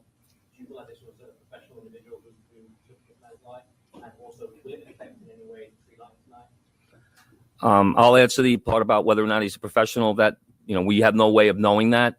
From watching the video, it does seem that he's proficient in the use of firearms, as he was able to clear the malfunctions pretty quickly. But as far as the tree lighting, I'll leave that to Chief Madry. Yes. Good morning. So that's where Joe Kenny was spot on. That's what I've been trying to say. I do believe that the person with of interest, the subject with the firearm, was pro, and a pro is exactly that, proficient. So he did nail it when he said that. And there's some people say, oh, he's not a pro because the gun jammed. I actually think the complete opposite. He's a pro because he knew how to clear that jam. Most adversaries and perpetrators I've dealt with, some of the most violent perpetrators in the South Bronx and Lower East Side and Staten Island, when perpetrators used firearms, illegal firearms, they didn't have much training and they didn't know how to clear a jam. So once that gun jammed, you would see them flee the scene. John, I'm sure you're probably familiar with that, also doing anti-crime. Most perpetrators that do not have training in illegal firearms, once they deploy that firearm, if it jams, they'll just flee the scene. But I just want to say, shout out to my brother Dave Sevilla, Scooch. I want to see a video in fast motion of Jessica Tisch grabbing Joe Kenny's elbow. I just want to see that over and over. Just keep grabbing his elbow because that part is hilarious. The way she kind of walks him over with his elbow to the podium. Can you go back to that, John? That is hysterical. I can watch that 100 times. She just like, here you go, buddy. Here, little boy. Stand right here. Wow. I mean, we're laughing right now because this administration was just a bunch of clowns and they deserve it. But at the same token, if we get to a point it's professional, I hope she doesn't continue to do it because it really looks terrible. It does. It's funny, but it looks terrible. And at the same point also, I got to admit, I miss the old days because, man, it was funny. We'd be laughing at Tariq wearing his ESU outfit and Cass trying to get in there to talk and Kempis selling you a bridge. That was a cast of characters. Yeah. It says, notice how the media wanted to ask questions and the PC pushed Kenny to the microphone. I mean, he's the pro, dude. I mean, honestly, like if any of us were the PC, I think, it's you got to defer to, he's the head of detectives. I mean, it should be him to answer the questions. It shouldn't be all these other commissioners involved and chiefs. It should be him. I think it's funny though with the tree lighting. Like you could even see the micromanagement here with her hand on the podium, where she's kind of like, "All right, yeah, you're up next. You could answer this question. It's all right. Like, let's finish watching this. It's pretty funny." I did a couple more things are coming out in the post. We'll bring those up in a minute. And Dean, just really quick, this incident will not affect the tree lighting. The tree lighting is slated to start at 7 p.m. The show, the actual lighting of the tree will be close to 10 o'clock, actually 9:55 p.m. We will have a massive police presence out there around Rockefeller Center from 52nd Street all the way down to 47th Street. We will have plainclothes out there, a plainclothes detail out there. We will have our CRC assets, our strategic response group assets. We will have our intel division out there, a lot of assets out there to make sure people can come out and have a good time. And we're going to have additional police officers in the subways as well, so people can take mass transit to make it easier to travel into the city and enjoy the tree. This is a terrible event, but we're going to go on, and people are going to enjoy the tree lighting tonight. All right, we move on to Marshall Graber. I wonder if you could tell me, the mayor said that there was evidence recovered at the scene that would indicate that this was not a random event. I wonder if you could tell me what that evidence was. And by looking at the gun, it appears that there's a silencer on the gun. Did you catch that? Watch that again. Watch. He asked the question. Watch what Kenny does. Watch this. The scene that would indicate that this was not a random event. I wonder if you could tell me what that evidence was. And by looking at the gun, it appears that there's a silencer on the gun. Was there a silencer on the gun? And does this indicate not only that it was premeditated, but this is somebody who knew his way around guns and might have been a professional? Once again, we won't know that until we complete our investigation and identify the shooter or recover that firearm. You see a glimpse of the gun in video, so we're not able to make a determination on whether or not a silencer was used on that quick glimpse of video. We can't tell from that little glimpse of video. I'm not going to commit to saying that at this time. That would be part of our investigation. There's a cell phone recovered in the alleyway, and once again, we will process that forensically and see if it comes back to this shooting.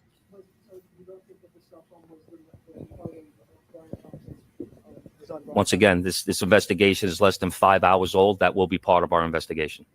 Joe Marino on your post. Say she's controlling the entire press conference. Dude, these comments are flying in so good today from our friends. I can't even keep up with them. They're awesome. Stephen S., Tells it right here. Is she blinking commands in Morse code? She gives the nod. LOL. Yeah, Kenny looked over at her like, is it okay to talk now, mommy? And you know what? Listen, I'm going to be honest. This is the most professional version we've seen. And I got to admit, I don't like it. They deserve it right now. But I don't like it for long term that they have to look at mommy, because with too much micromanage, we won't have critical thinking and people won't think outside the box. So hopefully this is just short term, just to she's putting a leash on them, and then eventually she'll let it go once she knows that who's going to be professional. But at the same token, it does serve them right, because this police department, the upper echelon, has been riddled with scandal when it comes to sexual deviancy towards women. And the way that they treated Key Chan-Sewell, they deserve this now. Now that they have a female billionaire heiress who's never been a cop, and you have to beg to her, you know what? You deserve it. They really do. Is it okay, mommy? Can I speak now? You want to grab me by my elbow? Good. You deserve it. Ron says 2 weeks ago, when that question came up about the tree lighting ceremony, Kaz would have pushed people away to get in front of the camera to talk about having drones overhead of the event. So true. So true. Yeah, absolutely. Yeah, let's finish this up real quick and then we'll move on. I'll go right to the end of this. We're not even going to bother with the thing, but somebody pointed out, it was Doreen. So here's the end of the press conference. Tariq Shepard is there. He no longer appears to be the Deputy Commissioner of Public Information.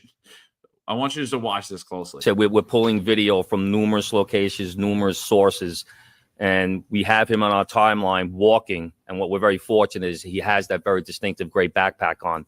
So we see him on one video clip walking, and then another source of video, him riding that bike. So we don't have video or witness confirmation on how he obtained that bike.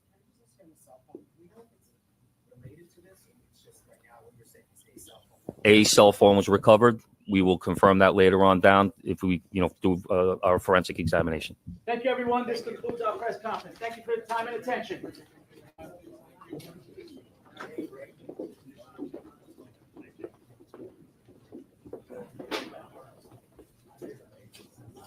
Bang. There he is. So you saw Nieves. You saw Carlos Nieves first walk out. He's DCPI. And then you see, I don't know what he is, Tariq Shepard, whatever it is. Is he a 3-star? Is he a deputy commissioner? But he is there. He is there, completely off camera, not guiding the questions, nothing. So, yeah, there is a new sheriff in town. Oh, look at him. He's in his suit, sharp, squared away. This is a different presentation and representation of Tariq Shepard on behalf of the police department than we've seen before. And now he's in this place where he belongs. Logic's finest. I just want to address a comment that you said here. Eric, how was Sewell treated? Tell me more. I've never heard that before. Well, Key Chan-Sewell said it herself when she gave a speech, and she said, you're going to work with people that have half the experience that you have. You're going to work with people that can be in positions that are maybe tell you what to do and don't have the experience. So she said a lot. And from the information that we have, she wasn't treated fairly at all. She was put to the side, and she was never given the opportunity to actually have a say and never work to the potential that she could as a commissioner. That's exactly what we're talking about. Cal Fire Rescue, shout out to you, brother. $9.99 to the podcast, coffee and donuts. Good AM. Are the Fat Kaz rumors true? Did he take his drones and leave for North Jersey to scare the public into hiring him? Allen drone sightings with a DI man-child reported to be seen in his cape. Yeah, Captain America. We'll see it soon. We shall see, We shall see. Cal Fire Rescue, thank you. Much appreciated. So this is Paul Morrow, retired NYPD inspector. He runs the social media handles Ops Desk. He also has a Substack, puts out a lot of good content. I don't think he gets a lot of recognition for what he does. He is a Fox News contributor, though, so you see him often on Fox News. Just to go back on whether the shooter was a professional or not. So this is Morrow's thoughts. This is coming out by way of Fox News. Let's see what he has to say.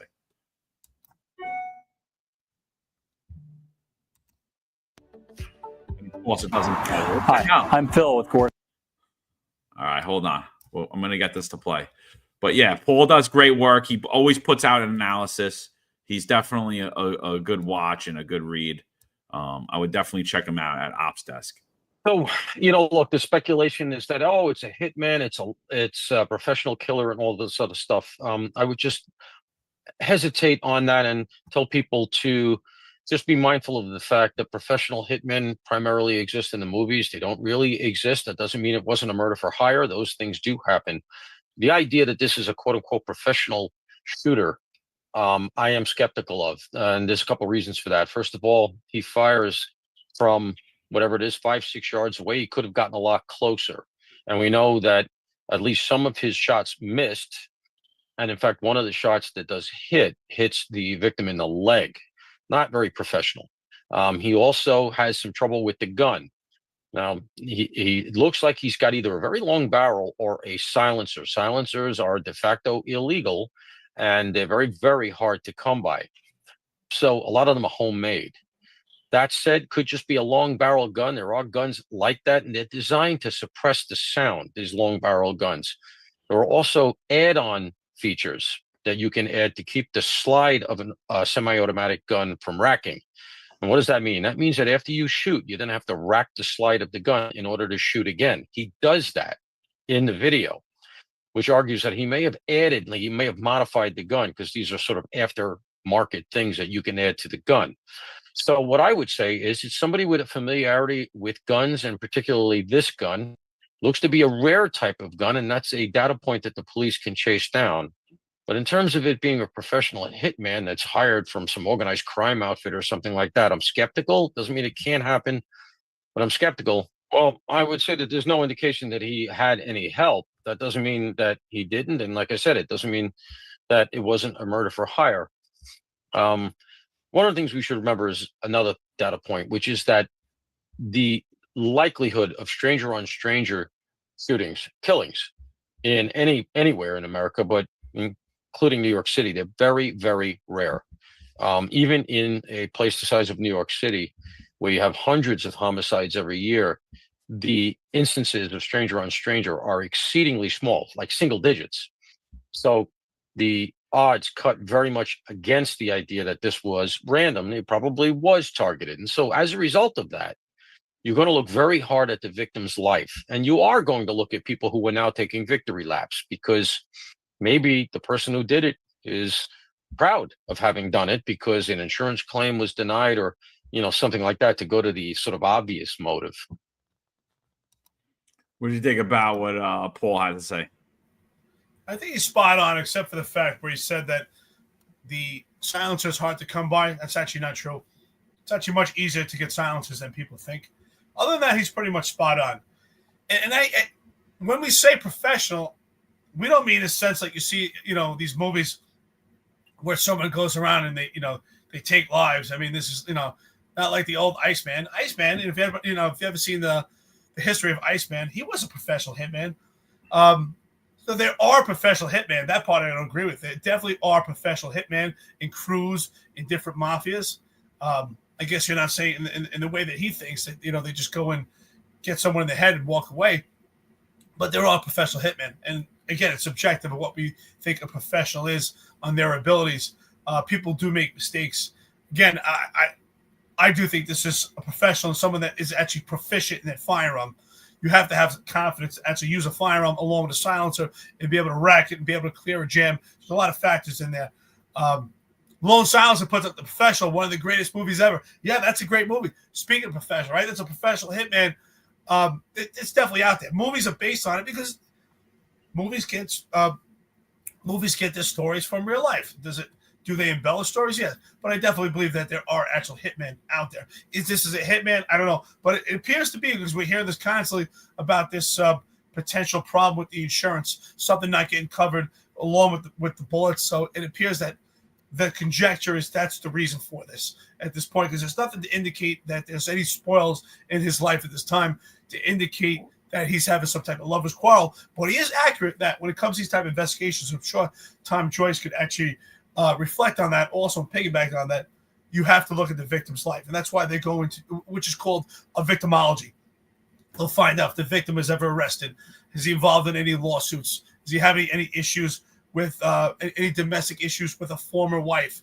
Does he have any business issues? So it's really going to come down. Pinnacle of the investigation will be about the victim himself, and that's why they're doing a search warrant on his apartment to try to get information to close down on his life to find the actual perpetrator. So it's going to be the victim that leads them to the perpetrator. Upstate Detective $9.99. Shout out, coffee and donuts. I appreciate it. Good morning, brothers. Good morning to you. Yeah, thanks, Upstate Detective. Yeah, no, I thought Paul broke it down. I love that. I don't know if you noticed it, but he had a Retail Gangster, the book in his shelf. I was just taking notice of the books that he had, and Retail Gangster actually it does a little piece. It does a rather large piece on Sam Antar, who now runs WhiteCollarFraud.com, who has been showing us the overall view of NYPD crime stats instead of the narrowed in view which city officials and the NYPD continue to use to tell you that crime is down. So I think shout out to Sam, shout out to Paul Morrow. I thought that was great. I thought it was a great analysis. Tom Joyce says 1,000% on the victimology.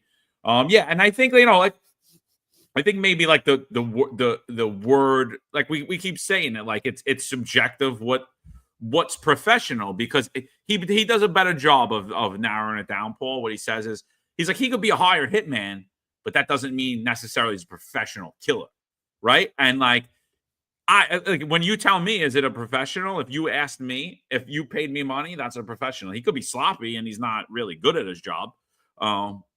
Does it, so like the word professional is really, it's up for however you want to interpret it, right?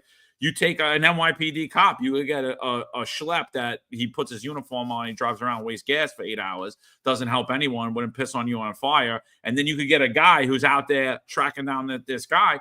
They're both professionals, One sucks, one doesn't. So, like, how do you want to use the word professional? But I think he does a great job at narrowing it down. I thought that was a great analysis. I've read a lot of actual great analysis from a lot of different people. And, I'm just, like I said, I think, we'll see how quick he's caught. If he's caught very quick, that'll show how much of a professional he is. Those e-bikes, originally they were saying it was an e-bike and they were going to get the GPS, but apparently City Bike's saying it wasn't a City Bike. They didn't recover the bike, so I'm assuming that it's not a City Bike, because I do believe there is GPS in the City Bike, as well as you have to swipe payment to utilize them. And that's another thing. So, but if it turns out it is a City Bike, that means that there was a payment used. What was that payment? What was the payment was used? Was it a debit card? Where does that debit card come back to? Was it some other type of gift card? Where does that come back to? I don't know. But I know that they haven't got that bike as we know so far. John, you're absolutely right. I think Paul did a great job. It was a great synopsis that he put out there. Great spin on it. And he's right about one thing he said. Thank God, even in New York City, as high crime is right now, and the prevalence of it, and the data that we've seen from Sam Antar and Reza Chowdhury, and the perception of crime, thank God we don't have too many stranger crimes when it comes to, involved with shootings. You're absolutely right. Most of the time when there is a shooting, you look at a rival gang member. Is it something that has to do with something domestic? Is there a bad business deal? Usually there's actually a perfect purpose and significance. And I'm not saying it's right, but I'm saying that the average person should feel comfortable in the fact that the chance of actually becoming victim by an illegal firearm is actually not that high. Unfortunately, it's much higher right now than we see. We see innocent people, innocent bystanders are getting struck by bullets because of the crime that's going on with gangs. And that's why we're saying, when you get the right leadership, even despite the fact of the legislation that has been enacted by a leftist, insane New York City Council, that the NYPD still can do their job and zero in on these gang members and zero on specific targeted locations, because there's not that many random acts. So if we zero in and target on these gang members, and we actually do intrusive police work, and we actually put pressure on them, we could actually protect innocent people in New York City. This is actually hysterical. Speaking of drones, Kaz Daughtry talking about drones, right? He actually tweeted this out. I don't know if you got to see it, John. He actually tweeted this out and talked about how great drones are in Central Park. Cal Fire Rescue, shout out to you, another $9.99. Coffee and donuts, here we go. Double caffeine and a few dozen donuts because NYPD prices now just suck. No Juju. Where is Juju today? Boosted clown boys to laugh at. We have more feces on our San Francisco streets, but New York City is rapidly catching up. Gun equals Ruger MK2. Could be. Could be. Very possible. Yeah, so what did Daughtry say about this? Let's see. So he tweeted this out. He said, big thanks to NBC New York for highlighting the incredible job in securing Rockefeller Center tree lighting.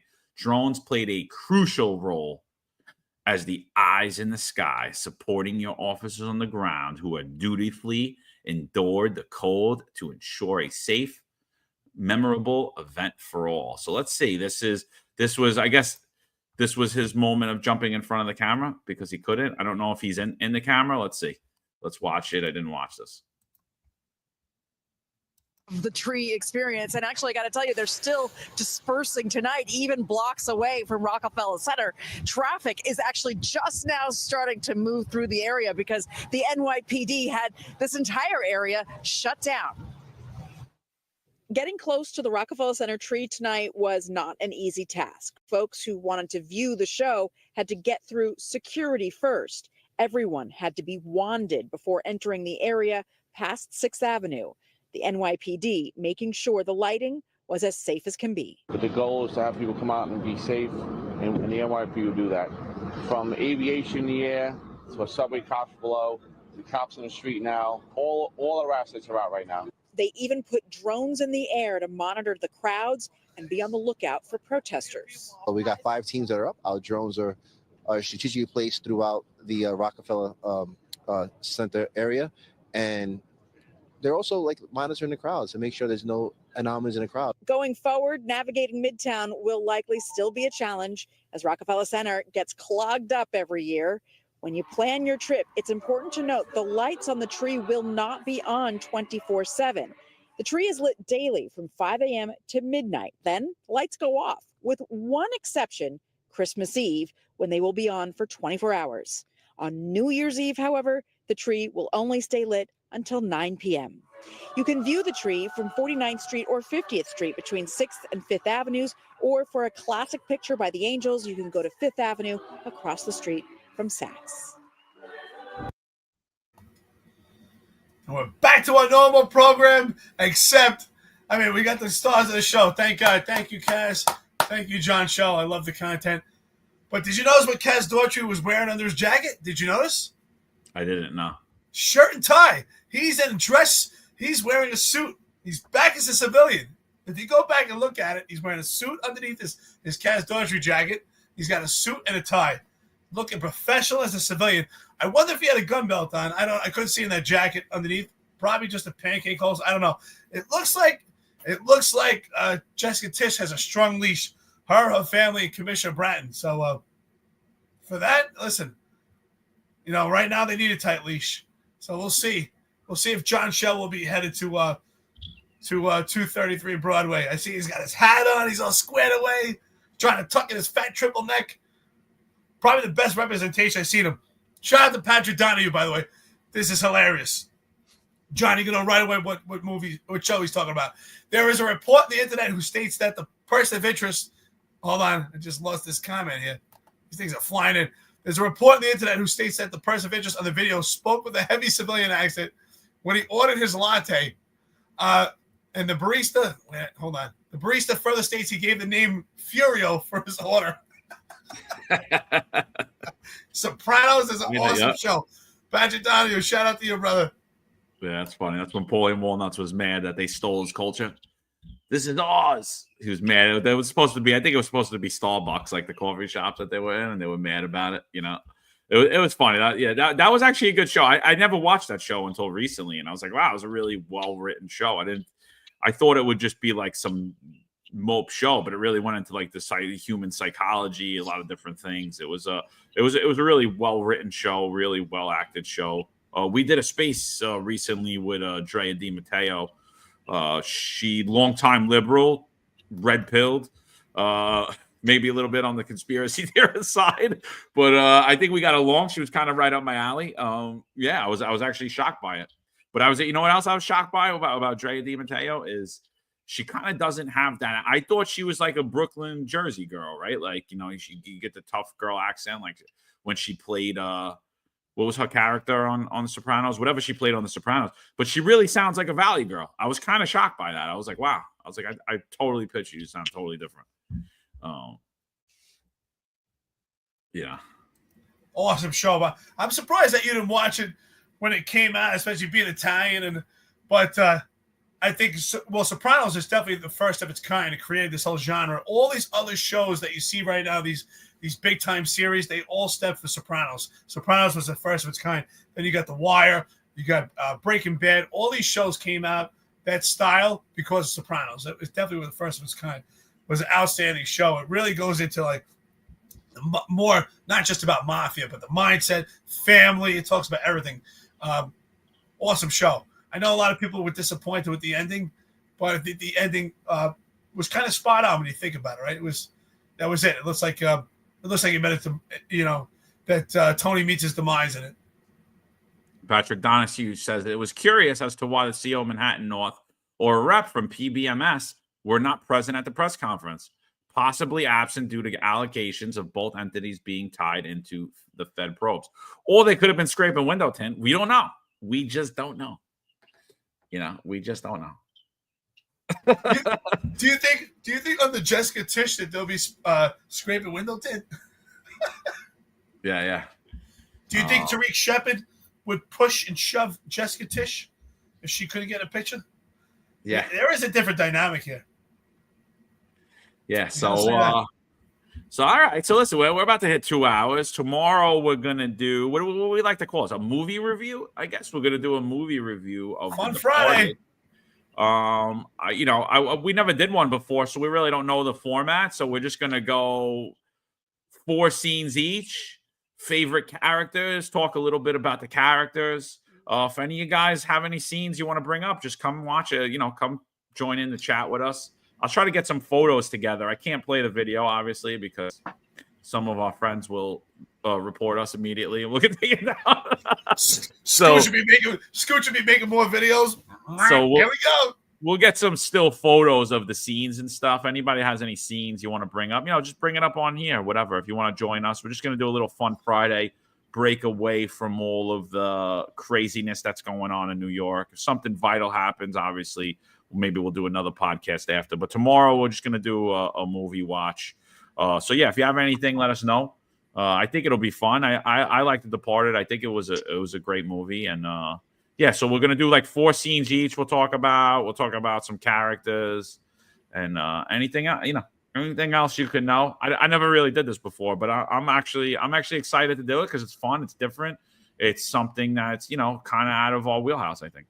I'm looking forward to it. We could talk about the movie. We could talk about how the movie does relate to real life, how some of it is far-fetched, how some of it is realistic when it comes to policing, how maybe some characters in the NYPD remind you of some of the characters in the movie, or maybe from an outside agency, say, you know what, some of the characters on the job remind me of people on my job, or something similar, And then that's the beauty of watching some of these cop-style movies. Like, you know what?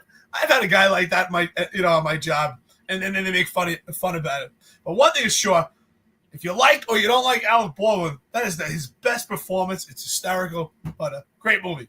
Great movie. We'll enjoy it tomorrow. Yeah, so we're going to bring up some different content. Tom Joyce says, add the town. Yeah, we could do it another time, I mean, if the format goes well, if we think it's good, if we think it's funny, if we enjoy doing it, if you guys enjoy it, yeah, maybe we'll start to add like some more movie reviews into the mix. I don't mind talking about politics and doom and gloom all day. It's just who I am. I think I'm just a bearer of bad news. But like, it's just what I've been doing my whole life. But I think it's going to be fun. I'm excited about it. I think it'll be fun. And yeah, like 100%. If we continue to utilize this and do this, we'll definitely do more movies. The Town is a great movie. We're actually we're in talks about bringing some other shows onto the channel as well. Not with me and Eric on it. Some with me and Eric sometimes. So, stay tuned. We're working on a lot of different things, and but I'm excited for tomorrow. I think it'll be a fun day. I think I need a break with the holidays. I think it'll be good to just detach a little bit from all the insanity. Before we go, you mind if I just bring up the insanity of the mandates? You got a couple of seconds just to go through that real quick. Doom and gloom. Let's go. Because I gotta give my doom and gloom in there a little bit. All kidding aside, though, shout out to Tom Choice for the work that you did. Working with I think you did homicide, right? Working with the squad and stuff. It's pretty extensive. Shout out. They do a great job with the investigation. So this will play out very well. I'm sure the NYPD will find out who's actually responsible. And I do suspect it's possible this person is from out of state. Like I said, he came here from Monday. So we'll see. We'll see. This will. Oh, did I lose you? I think Eric. Oh, there you go. Yeah, you froze for like 1 second. So, all right, before we go, little doom and gloom. Let's just, this I thought was funny. This is the testimony that I put out last night. I'm going to put some more testimony out later today. But, so I put New York City's mandate thread. Nobody remembers. Why was the religious accommodation form in the NYPD changed specifically during 2020 in the mandates? Who made that decision? No one knows, including the people who were in charge of changing the form, which wrongfully asked for supporting documentation. So again, proving the point that if you submitted a religious accommodation to the NYPD said they had genuine reason to doubt that belief qualifies as religion. Because according to DCAS policy, religion is defined broadly and protects beliefs and practices that may be unfamiliar. Accordingly, the agencies generally do not question a request for religious accommodation that is based on sincerely held religious belief.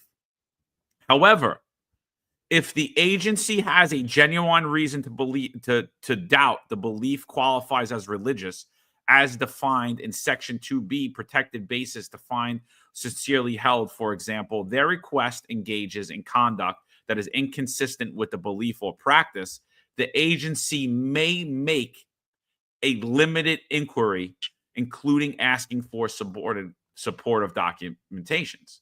So we have the transcript. So basically what it's saying is that the NYPD could ask, or any city agency, whatever city agency that you worked for, they could ask you for supporting documentation only in a limited form, but only if they reasonably believe that your belief isn't considered religious. So it's not to say that you're religious or not. It's not to say, well, we suspect you of that. So what the NYPD did was, on the original exemption that I put in, I gave to my CO because that was the way that you could request a religious accommodation request. My commanding officer signed off on it. He said, I know John is a strong, devout Roman Catholic. He reads the Bible. He talks about his faith a lot often. And he approved my accommodation to go over to the OEO division. OEO kicked it back to him and said, no, we're coming out with this new form. And on this new form, they asked for supporting documentation. They're not allowed to. So during this deposition of this one officer who was denied a religious exemption, I just before I read it, Eric, what do you think about that? What do you think about that fact that they changed the form and actually broke the law and actually gave a reasonable? They're basically saying that they do not believe you have your genuine belief qualifies as religious, and they did that without ever looking at your paperwork. Just the fact that you submitted it, they're questioning your belief as religious. Oh, we don't believe you have a religious belief. I think it's a complete insult to every police officer, even if you're religious or not, that they're actually saying that you're not credible. And they're actually saying but I don't understand how they determine credibility either. What determines religious? And who makes that determination? What's the criteria? How many times a year do you actually go to church? Are you part of a church? Do you pay dues to a church? Do you pray at home? What is the criteria? I honestly, this sounds like a complete mishmash to me, completely circumvented so they can do whatever they want to do. That's the bottom line, circumvent the law, circumvent policy. But I don't get it. What is the criteria? I don't even understand. I don't go to temple, but I'm Jewish. I'm proud to be Jewish. And I'm also, I take pride in Buddhism. I read a lot of stuff about Buddhism. Am I not a religious Buddhist person? Because I'm not really Buddhist. I mean, I don't do everything that you're supposed to do for Buddhism, but I read some books. I like to meditate here and there, and I'm into it. I got some tattoos that were blessed at a monastery. But I'm Jewish. I'm proud to be Jewish. Do I go to temple? But if someone made a derogatory term about being Jewish, I would have a problem with it. They would meet a couple of knuckles. But I mean, I don't understand. What's the criteria for this? Who makes that? And how do they reasonably doubt? I doubt that you're actually Catholic. What does that mean? So according to that's what the NYPD interpreted the law as. But as per the law, they're only allowed to question if they believe that your belief isn't necessarily religious. It's not a religious belief. It's a philosophical belief. You don't actually have a religious belief, but the mere fact that you submitted the reasonable accommodation, they changed the form, and they're not allowed to do that unless they do some type of investigation. So now they want to backpedal. So I put out yesterday, and we spoke yesterday about how they basically was saying that 6,000, 6,500 cops weren't credible, right? So this transcript, this is part of this testimony. You got to listen to this. So this is Mike Milkowski. He's been promoted since. I don't know how his testimony. He's obviously incompetent and inept at his job. Didn't understand New York State Division of Human Rights law, and now he's trying to distance himself from it. So here's the transcript. So he goes, "How many people did you not find credible in their beliefs? Did you determine all these things? Whatever." So I'm just going to start reading. So Malkowski says, "That was part of the process." Lawyer asked, "Do the guidelines request whether a religious applicant has a sincere held belief or not?"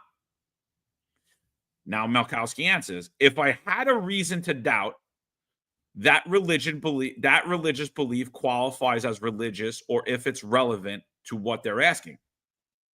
Right? So I just said that if he had a reason to doubt, but he's already asking for it prior to you even submitting. So he asked a question he's not allowed to ask prior to submitting. So he changed the form. So now here's where the lawyer goes.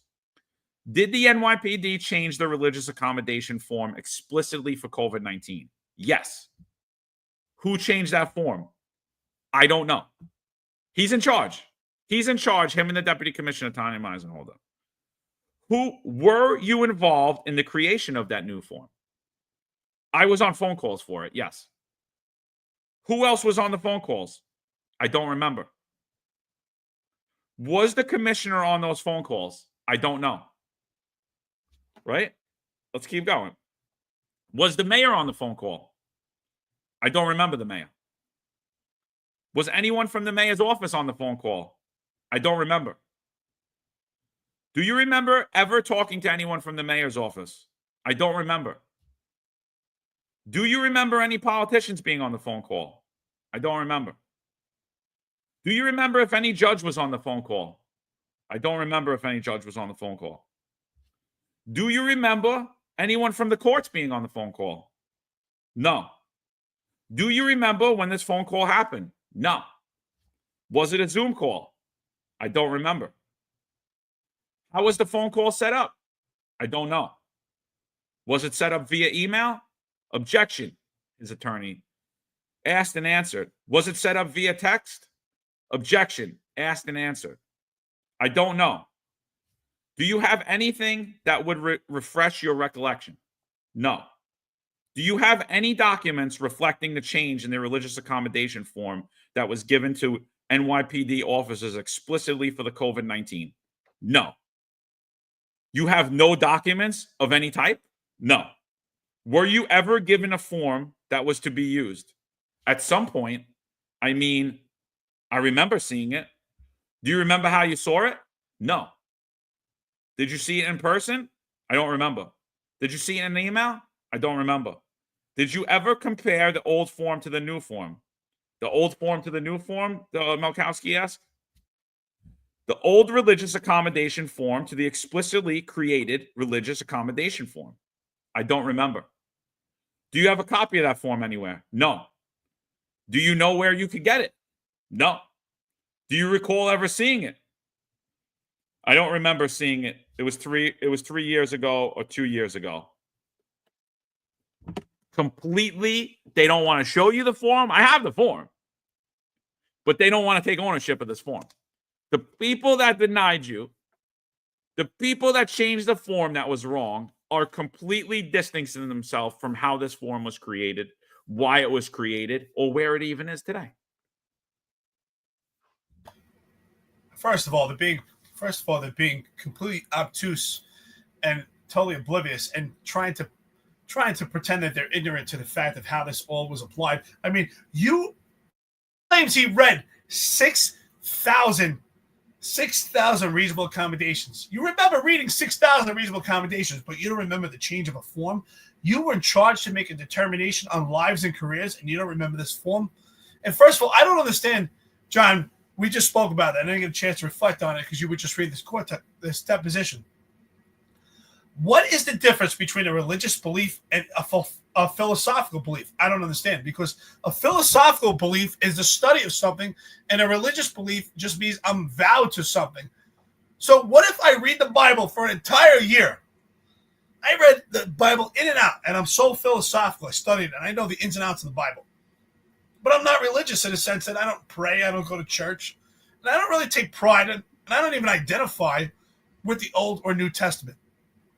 But what if I've never read the Bible and I don't know anything about the Bible, but I go to church every weekend and I'm a dummy? I don't know anything about the studies of anything, but I go to church because I believe I should listen to God and I should be part of something and part of a culture, a community, and I go to church and I pay money every week. Which one's more religious? Which one deserves an accommodation? I don't get it. It doesn't make any sense. That's By the way, that's why the law upholds it, you know? It doesn't make any sense. It's just, that's what I'm saying. How do they determine who they reasonably doubt to be religious? I mean, again, there's no criteria. This guy obviously is completely lying, saying that he doesn't remember that. But he remembers reading 6,000 cases. I mean, this is the biggest thing that's happened since the pandemic when it comes to mass exodus, and you don't remember. What a lie. But he remembers enough to get promoted. Master Luke, $5, coffee and donuts at a podcast. The words deny, defend, depose were found on the bullets of the CEO shooter. Yeah, I mean, he said it. Paul said it in that speech. The police department, I'm sure that everybody's looking at a potential insurance business deal gone bad, or someone that was wrong, needed medicine, didn't get it covered. Who knows? This is some crazy stuff going on here. Yeah, supposedly it's related to some book. The Post put it out. Somebody asked what the book was. I forget. It's in the Post article. The Post article just dropped while we were doing this. It'll tell you the name of the book in there. But again, it's speculation. It didn't really elaborate to me. But I only read it quick. So Ron says, laugh out loud, John. My wife asked if you guys ever talk about anything good. I'm telling you, we're the bearers of bad news. But let's end on a good note. I forgot I wanted to bring in the mandate stuff because I know everybody's been following it. I've been getting a lot of calls, a lot of questions about it. Let's bring in something good. Let's end on this. I've never seen this before. I don't know this person. This is the first I'm hearing of this. Sparkle Lee, a former NYPD cop, also worked the boxing beat. Sparkle Lee, a professional boxing referee and former NYPD police officer, is too modest to think of herself as a trailblazer, but her many accomplishments speak for themselves. Lee began her officiating career in the amateurs in the 1980s, toiling in anonymity in small venues throughout New York metropolitan area. Because she also had a fulfilling job as a police officer with the NYPD, where she served from 1987 to 2007 in the early days, her friends and family also often asked her why she worked so hard in a field at the time was unwelcoming to women. I was doing what I loved. And I've always had a lot of faith, said Lee, who was one of 16 children born in Harlem. I love the sport, and I always believed in it, so I never thought of quitting, not even once. Lee's eternal optimism and perpetually positive demeanor served her well then and continues to do so today, with early mentors like former New York State Athletic Commissioner Ron Scott. Stevens Lee proved her mettle as an amateur referee. She was the first woman to ever referee a New York City Golden Gloves bout, the first female appointed to the New York State Athletic Commission, and the first female referee to be licensed in both New York and New Jersey. Since graduating to the professional ranks, the 64-year-old Lee has worked as a judge and has always been the third person in the ring for about 260 bouts. Although she has traveled the globe refereeing fights featuring championship caliber fighters such as Terrence Crawford, Sergey Kovalov, Shakir Stevenson, Amanda Serrano, Clarissa Shields, she is comfortable on the big stage as she is in a small club show. For those accomplishments, she was among the luminaries inducted into the New York State Boxing Hall of Fame on September 15th of extravaganza at Russo's on the Bay Catering Hall in Queens. Yeah, I didn't know the story. So yeah, she NYPD cop, Sparkle Lee, inducted into the New York State Boxing Hall of Fame in September. That's outstanding. Outstanding. By the way, I love her name. That's awesome. But shout out to her being a referee all those years and being an NYPD cop. Hey, at least we ended on a good note, right? It's not all doom and gloom. Shout out to Sparkle Lee. Great story, by the way. I'm actually going to do some research, talk to some of my boxing buddies, a couple guys I know that own gyms, and see if they, if they're doing anything for her. That's pretty cool. R-Band, shout out to you, brother. Coffee and Donuts, great friend to the podcast, $9.99. Good morning, Lieutenants. Soprano Trivia. Tony's home is just a few hundred feet away from the Unabomber's North Caldwell, New Jersey victim, Thomas Mosser. Spent many days at both homes. Andrea was a lib, but very sweet. Yeah, we hear she was really nice. We hear that, much different from her character on Sopranos. I mean, she had a pretty cool character on Sopranos. But, yeah, Sparkle Lee, shout out to you. That's awesome. I love it. Very cool. Yeah. So, all right, guys. All right, we'll be back tomorrow. We'll get together this Departed movie review, right? I guess that's what we could call it, the Departed movie review. And, we hope you guys join us tomorrow. If not, we'll be back at you Monday, live 8:05. We'll be back tomorrow, live 8:05. We'll do a little movie review. But if we don't see you tomorrow, we'll be back Monday to bring whatever breaking news happens over the weekend, into the weekend. So, appreciate you guys for joining us. Eric, you want to end us out? Yeah, listen, I think it's going to be fun tomorrow. Fun Fridays. Let's have a movie review, something different. Let's see if we can stay off anything that's doom and gloom. Let's see if I could stay away from EDM and see if John could not talk about Adams for an entire 2 hours. Probably not. I'm sure we'll revert right back to it. But, yeah, think about any character in that movie that you identify yourself as, see yourself as kind of the way that you were when you're on the job, if you're active or retired. Hey, if you're a civilian, which characters did you like? Which characters didn't you like? So, hey, check it out tomorrow. I think it's going to be a lot of fun. Let's see how it goes. And, we'll play from there. If it goes well, we'll do it again. So, see you tomorrow morning, 8:05 live. Finest Unfiltered. See you soon. All right, guys. Later. There's a handful of retired officers that don't live in the state that have a lot to say about the dream team, as I like to call it. All of a sudden, they retire and have a master plan on how to fight crime, but nothing to contribute when they were here. They want to come back and be part of the dream team. What can I say? Law enforcement professionals dedicate their lives to serving and protecting our community. But who's protecting their financial futures? That's where Laidlaw Blue comes in. Our wealth management platform is specifically designed for the law enforcement community. Laidlaw Blue is a division within Laidlaw Wealth Management, run by retired New York City detective John McDermott. His status as a retired detective uniquely positions him to establish a deep connection between Laidlaw Blue and the law enforcement community. Our platform is easy to use and provides a range of financial services, including investment management, retirement planning, and insurance solutions. With Laidlaw Blue, You can secure your financial future and provide for your loved ones.